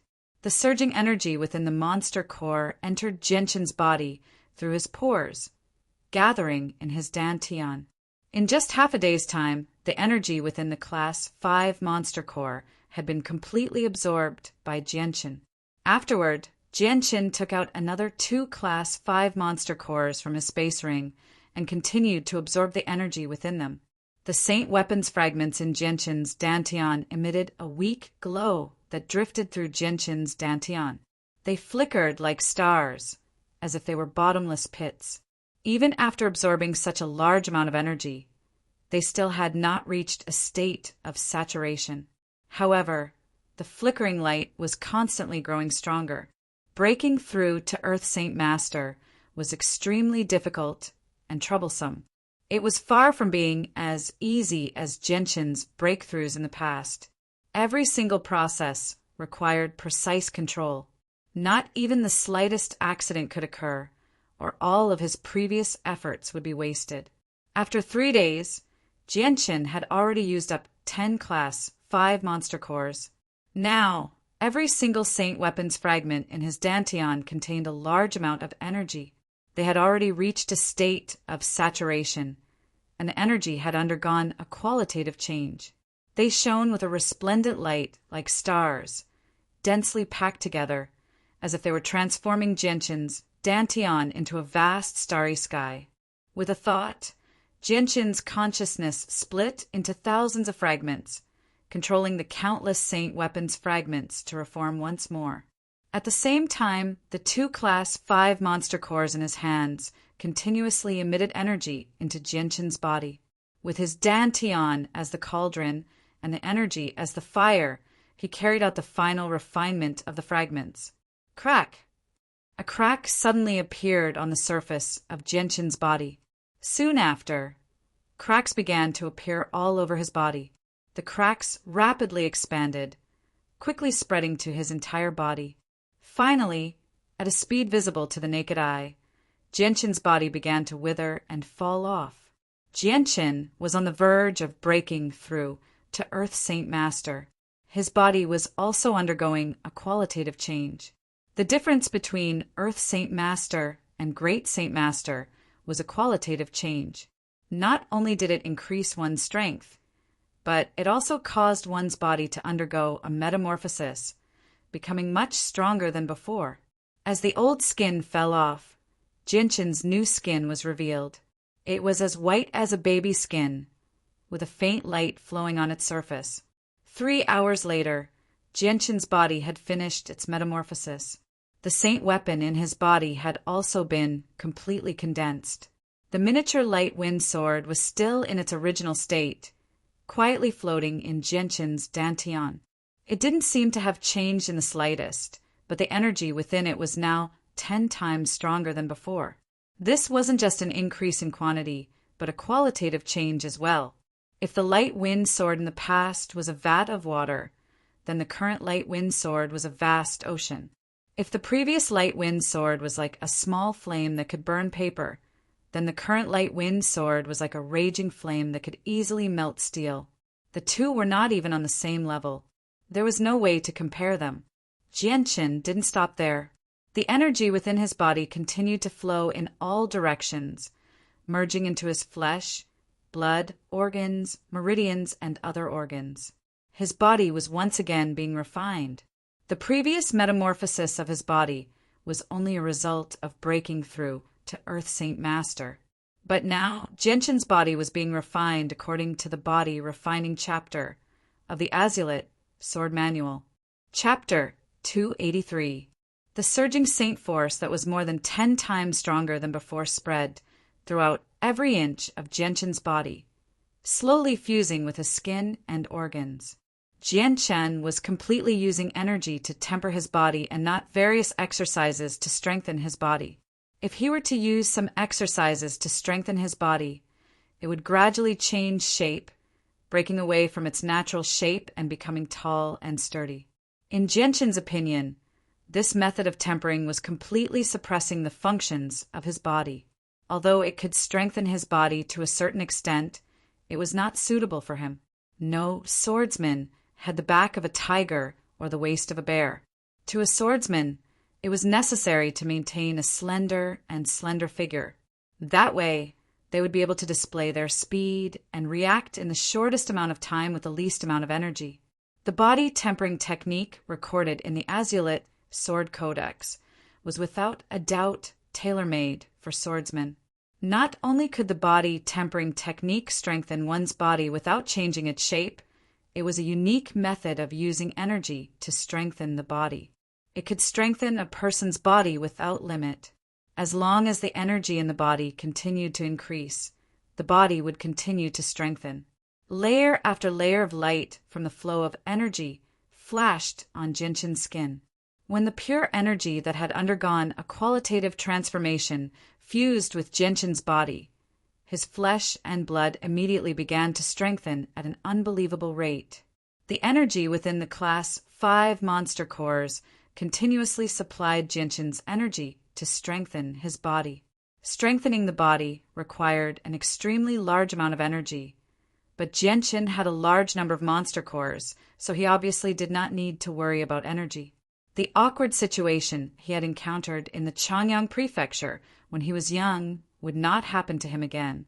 The time needed to strengthen his body was even longer than when Jinshin broke through. After 7 days and over 20 Class 5 monster cores, Jinshin finally reached the limit of his body. If he wanted to strengthen his body again, Jinshin could only strengthen the Saint Force in his body. Jinshin finally opened his eyes slowly as he sat on the boulder. As his consciousness returned to reality, the deafening sound of the waterfall immediately rang out. It was like the roar of a wild beast. Jinshin sensed the Saint Force in his body that had undergone a qualitative change. He could not help but smile in joy and excitement. Now he had finally become an Earth Saint Master. Even on the Tianyuan continent, he could be regarded as an expert who could hold his own. Now that my body has undergone a transformation and has been tempered with Saint Force, its strength and flexibility have increased by tens of times. I'm afraid that even a Saint weapon would not be able to harm me. Jinshin muttered to himself as he massaged his body. His face was filled with joy from the great increase in strength. Jinshin opened his palm and a surge of Saint Force began to gather in his right hand. It quickly condensed into a silver-white light wind sword. As soon as the light wind sword appeared in Jinshin's hand, it emitted a biting cold aura. It was even sharper than before. Right now, the light wind sword looked exactly the same as before. The only difference was that the light wind sword looked even brighter, as if it was emitting a layer of white light. The blade of the light wind sword was like a mirror that could clearly reflect the surrounding scenery. Suddenly, Jinshin's right hand shook, and the light wind sword began to vibrate violently. It let out a light sword hum, and with the light wind sword as the center, a faint white light spread out in all directions.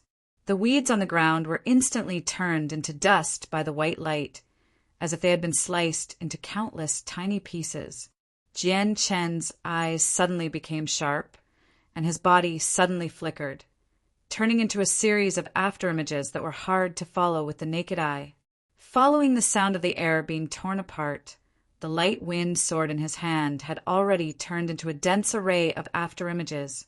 The speed at which he appeared was so fast that he left behind afterimages that overlapped with each other, covering every inch of the space around him. Jinshin's quick movements created an invisible wind that spun around the area. Gradually, the wind became stronger and stronger, causing the leaves and grass on the ground to be blown up into the air. Hum! The light wind sword let out a clear hum as the dense array of sword shadows covered the sky, piercing through the countless leaves that were blown away by the wind. After this scene continued for a while, Jinshin's movements came to an abrupt stop. Because of his quick movements, the wind that he created slowly dissipated. The leaves and grass that filled the sky also lost their support and slowly drifted to the ground. If one were to look carefully, it would not be hard to see that among the leaves there was a large sword character written on each leaf. The characters were all different in size, but they just so happened to cover the entire area of the leaves. The strength of each character was finely controlled. Not only was the writing clear, but the leaves were not damaged in the slightest. After breaking through to the Earth Saint Master Realm, Gentian's sword speed had become much faster than before. When he was still a great Saint Master, his sword speed could only threaten a great Saint Master. In front of an Earth Saint Master, he did not have the slightest advantage. He could only rely on the azure and violet sword chi to fight against an Earth Saint Master. But now that he had become an Earth Saint Master, even if he did not use the azure and violet sword chi, an Earth Saint Master would not be able to give him the slightest pressure. Looking at the leaves on the ground, a satisfied smile appeared on Gentian's face. Sheathing the light wind sword, he took off his clothes and jumped into the pool below the waterfall. After a comfortable bath, he changed into a clean set of clothes and left without any reluctance. Half a day later, Jianchen returned to the Tianqin family in Walorant City. Just as he stepped through the door, Qin Xiao and Ming Dong, who had received the news ahead of time, quickly walked over from afar. "Brother Jianchen, you're finally back. You disappeared for 10 days, making me worry for a long time. I was afraid that you wouldn't be able to make it back in time and would miss the mercenary gathering." Qin Xiao laughed loudly from afar. "Jianchen, why did you leave without a word and leave me here alone?" Ming Dong angrily stared at Jianchen, his voice full of resentment. Jianchen's gaze paused on Ming Dong for a while, then he chuckled. "Ming Dong, your talent is not bad.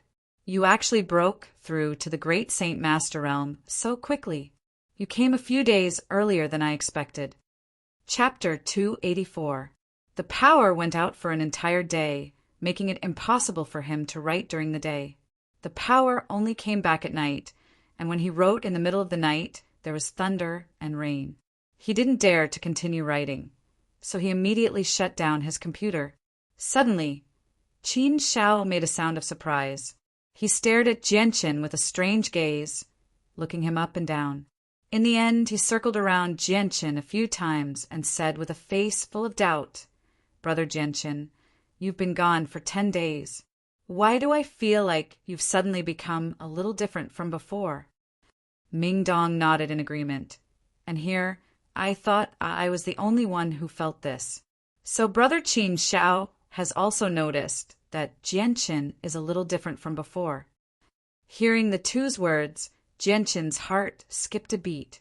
If Qin Xiao was the only one who said this, he could treat it as a joke and laugh it off. But now that even Qin Xiao felt the same way, there was clearly some truth to it. Could it be that my breakthrough to the Earth Saint Master level has changed so much that even the two of them can sense it?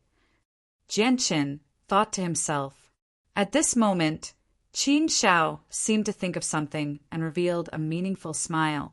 He said in a low voice, "Brother Jianchen, you haven't run off to some place to be with some girl, have you? I've heard that some people undergo very obvious changes after experiencing certain things." Qin Xiao's face was covered in a mischievous smile. Jianchen's face darkened. He unhappily glared at Qin Xiao. "Qin Xiao, stop talking nonsense." Qin Xiao stared at Jianchen with a strange expression and laughed mischievously. "Brother Jianchen, looking at your flustered and exasperated appearance, I wouldn't have guessed right, would I?" Jianchen was immediately speechless. Qin Xiao looked like a burly man and seemed rather simple and honest, but he didn't think that he would be so good at teasing people. Jianchen looked seriously at Jianchen and said, "Jianchen, I've indeed discovered that the current you seems to be different from before." Jianchen chuckled and said, "Then tell me, how am I different now?" Ming Dong carefully observed Jianchen, then imitated Qin Xiao and circled Jianchen a few times. In the end, he shook his head and said, "I don't know, I can't say." Jianchen smiled and said, "All right, let's not talk about this irrelevant topic for now. Brother Qin Xiao, when will we depart for Mercenary City? Has the date been set?" Qin Xiao straightened up as soon as the topic was brought up. "The date of departure has already been set. It'll be in 3 days. At that time, it won't be just my Tianqin clan. There will be a few other large clans and some powerful sects from the Jia Kingdom as well. They'll all be directly transported through the spatial gates of our allies." "Oh, So there will be quite a few people participating in the mercenary gathering, Jianqin murmured. Although there will probably be several hundred people going, only a few dozen of them will be participating in the gathering. The others will be escorting them along the way so that they won't encounter any accidents along the way, Qin Shao said seriously. After learning the date of departure, Jianqin parted ways with Qin Shao and returned to his room with Mingdong. After closing the door, Mingdong sat down on a chair and stared at Jianqin with some worry. Jianqin, the mercenary gathering will be taking place soon. It's extremely dangerous, and it's said that even Earth Saint Masters might not be able to survive. Are you really confident? Jianqin smiled. Mingdong, don't worry. Since I'm willing to go, I obviously have a certain level of confidence. Even if I can't make it into the rankings, keeping my life won't be a problem. Jianqin's voice was filled with great confidence. Before, he was able to threaten Earth Saint Masters when he was still a great Saint Master. Now that he had broken through again, there were very few Earth Saint Masters who could match him if he borrowed the Sword Spirit's invincibility. All right then, I wish you success. The mercenary gathering is not a place I can participate in. Although I've broken through to Great Saint Master, it's still far from enough to participate in the gathering, so I won't be interfering. I can only go with you to Mercenary City. Mingdong knew himself very well. Even Earth Saint Masters might not be able to survive, so he would just be throwing his life away if he participated. Afterward, Mingdong left Jianqin's room. Jianqin locked himself in his room by himself. He sat cross-legged on his bed, familiarizing himself with the power that had suddenly increased by many times. Suddenly, a series of knocks rang out in Jianqin's ears. He saw a middle-aged man in white robes slowly walk into Jianqin's room. It was actually the patriarch of the Tianqin family. Jianqin immediately got off his bed when he saw the person. He clasped his hands. Greetings to the patriarch of the Tianqin family. The patriarch of the Tianqin family walked in with a smile, but when his gaze landed on Jianqin, his face suddenly froze. A sliver of undetectable shock appeared in the depths of his eyes, but he returned to his senses very quickly. He could not help but sigh in amazement. No wonder Shao admires brother Jianqin so much.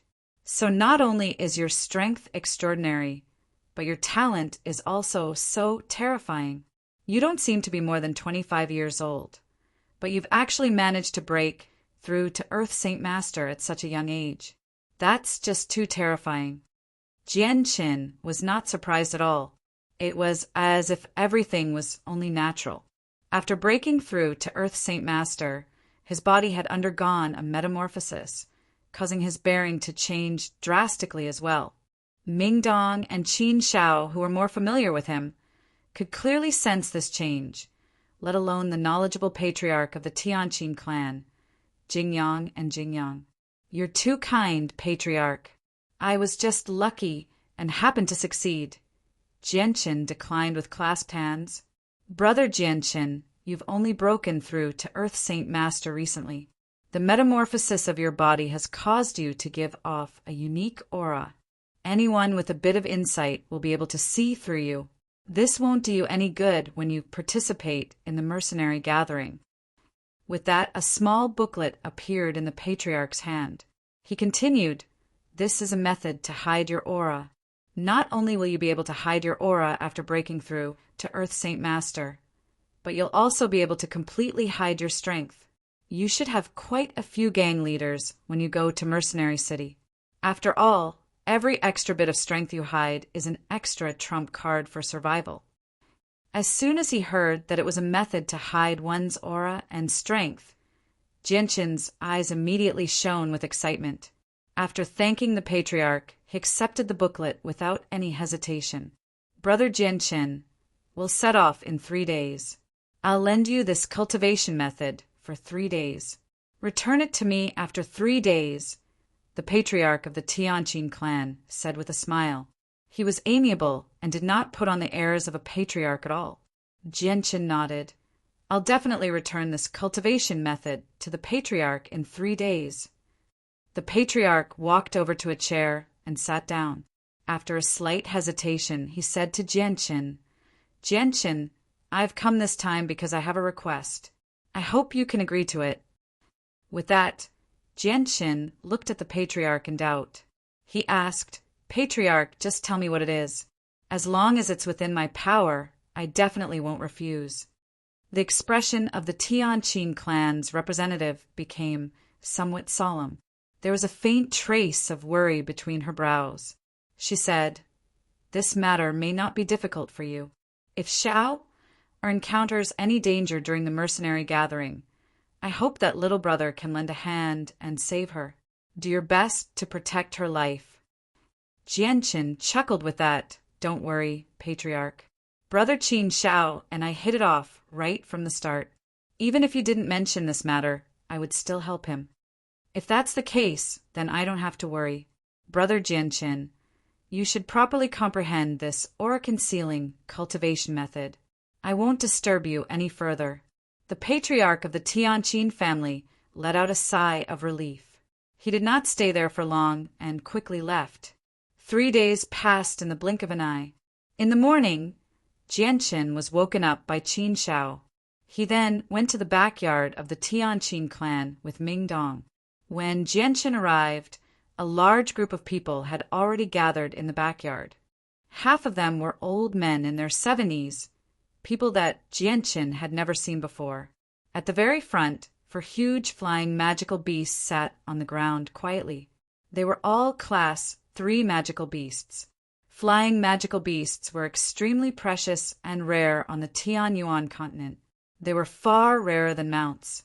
This was not only because flying magical beasts were difficult to capture, but also because flying magical beasts were not things that ordinary people dared to ride. Once a magical beast took to the air, your life would be completely in the hands of the magical beast. If it suddenly went berserk and threw you from several thousand meters in the air, even Earth Saint Masters would fall to their deaths. Chapter 285. Are we going to ride a flying magical beast? I've never ridden a flying magical beast before. Ming Dong became rather excited as he looked at the 4-legged flying magical beast. However, in the blink of an eye, he became slightly worried. He murmured, "I heard that flying magical beasts often go berserk and lose control. They're much wilder than magical beasts that run on land. What if they throw us down from the sky? Won't all of us fall to our deaths?" Nearby, a young man in azure robes looked at Ming Dong in disdain. He sneered, "Humph, you're afraid of death. Since you're afraid to ride one, then don't. No one's forcing you." Ming Dong's face changed slightly when he heard that. He glared at the young man, but before he could say anything, the young man sneered again. "What? Do you still want to lay your hands on me? Come on, hit me." The young man's tone was rather arrogant. He did not take Jianqin seriously at all, and he directly ignored him as well. The people in the surroundings watched on coldly. They had no intention of interfering. Jianqin's face became rather ugly as well. Even he could not stand the young man's arrogance. However, just when he was about to teach the young man a lesson, there was a flash. The burly Qin Xiao suddenly appeared before the young man and slapped him viciously. He said angrily, "Tianling, how dare you insult my friend? Are you asking for a beating?" Qin Xiao did not hold back. The young man fell to the ground from the slap, and the left side of his face immediately swelled up. Qin Xiao didn't intend to let the youth named Tianling off so easily. He kicked Tianling's stomach, causing him to curl up. He said in a stern voice, "Tianling, weren't you very arrogant a moment ago? You even dared to insult my brother. Why aren't you scolding him now?" Tianling glanced at Qin Xiao with some fear. He dared not say anything. Qin Xiao possessed a special status in the Tianqin clan. He received the care and concern of many older people, and he was the son of the patriarch. It could be said that no one in the younger generation dared to provoke him. "Enough, Qin Xiao. No matter what, you and Tianling grew up together. How can you harm the harmony of your family for an outsider? Is an outsider more important than your brother and sister?" A middle-aged man walked over and glared at Qin Shao. Afterwards, he glanced past Jianqin and Ming Dong, and an undetectable sliver of coldness flashed through his eyes. "Uncle!" As soon as Tianling saw the middle-aged man, he crawled up from the ground as if he had found his savior. He hid behind the middle-aged man as he glared at Jianqin and Ming Dong with eyes filled with fury and hatred like a wolf. Qin Shao was clearly afraid of the middle-aged man, but with his personality he would not be afraid because of this. He said confidently, "Uncle Tianzhou, what are you saying? Jianqin and Ming Dong are my brothers. They're not outsiders. I heard the cause of the matter clearly. Tianling was just looking for trouble, offending my brother of his own accord. He brought all of this on himself, so who can he blame?" The middle-aged man snorted coldly and stopped arguing with Qin Shao. He glanced at Jianqin and Ming Dong coldly and said emotionlessly, "We will be leaving the Zhuya kingdom on the clan's flying magical beast. Please return to where you came from." The middle-aged man did not hold back at all, directly telling Jianqin and Ming Dong to leave. Jianqin and Ming Dong's expressions immediately became ugly when they heard that. The middle-aged man was clearly chasing them away as a host. Jianqin and Ming Dong had already stayed with the Tianqin clan for over 2 months. There was less than half a month until the mercenary festival. If they did not pass through a space gate in such a short amount of time, they would not be able to make it to Mercenary City, which was several 100,000 kilometers away. The middle-aged man's words infuriated Qin Shao. He suddenly strode forward and glared at the middle-aged man. He yelled out, "Uncle Tianzhou, what are you trying to say? Jianqin and Ming Dong have been invited by our Tianqin clan to come to Mercenary City with us. They are our esteemed guests. How can you treat our esteemed guests like this?" "Esteemed guests?" The middle-aged man smiled disdainfully. "Are the two of them even worthy of being esteemed guests of our Tianqin clan? Nephew Qin Shao, it's best if you don't bring those dubious people back in the future. Our Tianqin clan is the greatest clan in Walnut City, not some small clan. How can we just let some random people in?" Afterwards, the middle-aged man looked at Jianqin and Ming Dong. "If you know what's good for you, leave quickly. This is not a place where the two of you can stay." "Uncle Tianzhou, since you say that my friends are dubious, are the 3 people behind you noble as well? According to what you said, aren't you still bringing a bunch of random people into my Tianqin clan?" Qin Shao retorted rudely.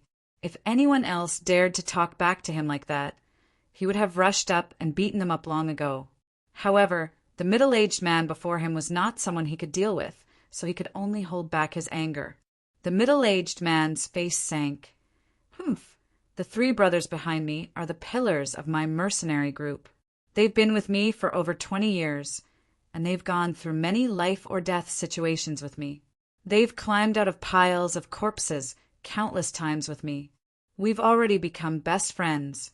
How can the people you casually bring back compare to them?" With that, the middle-aged man looked at Jianqin and Ming Dong and said with a deep voice, "You're actually still not leaving? Do you want me to make you leave by force?" A few people in the surroundings watched this scene coldly. No one said anything. Jianqin had kept a very low profile in the Tianqin clan. Apart from Qin Shao, he had no connections with anyone else. Jianqin's face became rather sunken. He said, disdainfully, "If the patriarch of the Tianqin clan wants me to leave, I definitely won't stay for a moment longer. But who are you? Can you represent the patriarch of the Tianqin clan? What right do you have to make me leave? How dare you speak to me like that? You're looking to die." The middle-aged man was furious. Saint Force surged in his right hand as a fiery red machete quickly condensed. With the appearance of the machete, the surrounding temperature immediately began to climb. "Stop!" Just when the middle-aged man was about to attack Jianqin, a dignified voice rang out from afar. Everyone looked in the direction of the voice and saw a large group of people walk over from afar. The violet-robed person at the front was the patriarch of the Tianqin clan. Seeing the patriarch of the Tianqin clan arrive, the middle-aged man slowly put away his saint weapon. He stared coldly at Jianqin like a venomous snake. "Humph, I'll let you off today. Leave my Tianqin clan immediately." Jianqin's gaze became slightly cold. A sliver of killing intent flashed through his eyes, but he soon sneered disdainfully. He already knew that the middle-aged man was an Earth Saint Master and possessed fire-attributed saint force. He possessed a natural advantage in terms of attack power, but Jianqin did not take him seriously at all. Mingdong, on the other hand, was furious. Clearly, he had been quite infuriated by the middle-aged man's words. Qin Zhao's expression was rather ugly as well. After understanding the situation from Qin Zhao, the patriarch of the Tianqin clan's face immediately sank. He turned to the middle-aged man and said, "Tianzhou, little brother Jianqin, is an esteemed guest of our Tianqin clan. How can you be so rude?" The middle-aged man, called Tianzhou, snorted coldly in disdain. He glanced at Jianqin and Mingdong and said, "Big brother Qin, when did you learn from nephew Qin Zhao? Treating two juniors as esteemed guests? Think about how my Tianqin clan has a transcendent status in Walorant City, and big brother Tianming is the city lord of Walorant City. How can such an illustrious clan allow just anyone to enter? What's even more outrageous is that my Tianqin clan actually wants to bring these two people to Mercenary City through a space gate. Big brother Qin, don't you know the expensive price of using a space gate?" "Shut up." The patriarch of the Tianqin clan became extremely stern. "Tianzhou, how can you say something like that? Looks like you've become more and more narrow-minded after all these years in the delivery business. Little brother Jianqin is an esteemed guest of my Tianqin clan. He should be treated as such. How can I allow you to sully him like that? Why don't you apologize to little brother Jianqin?" The patriarch of the Tianqin clan was furious. "Humph, like father, like son. You want me to apologize to a junior? That's just wishful thinking." Tianzhou was extremely arrogant, as if he was the supreme patriarch of the clan. He did not give any face to the patriarch of the Tianqin clan at all. With that, Tianzhou leapt up and directly landed on the back of a flying magical beast, where he sat down. Afterwards, the three middle-aged men behind him also leapt onto the back of the same flying magical beast, closing their eyes to rest. Seeing how arrogant Tianzhou was, the patriarch of the Tianqin clan's expression became extremely ugly. His chest heaved violently. Clearly, he was quite angry as well. Qin Zhao arrived before Jianqin and said softly, "This person is my uncle, Tianzhou. He's from the Tian bloodline and has a very high status in the Tianqin clan, almost comparable to my father. He spends most of his time wandering the Tianyuan continent and only returned 2 days ago. It seems like he has a very bad opinion of you. You must be more careful in the future. He's an Earth Saint Master."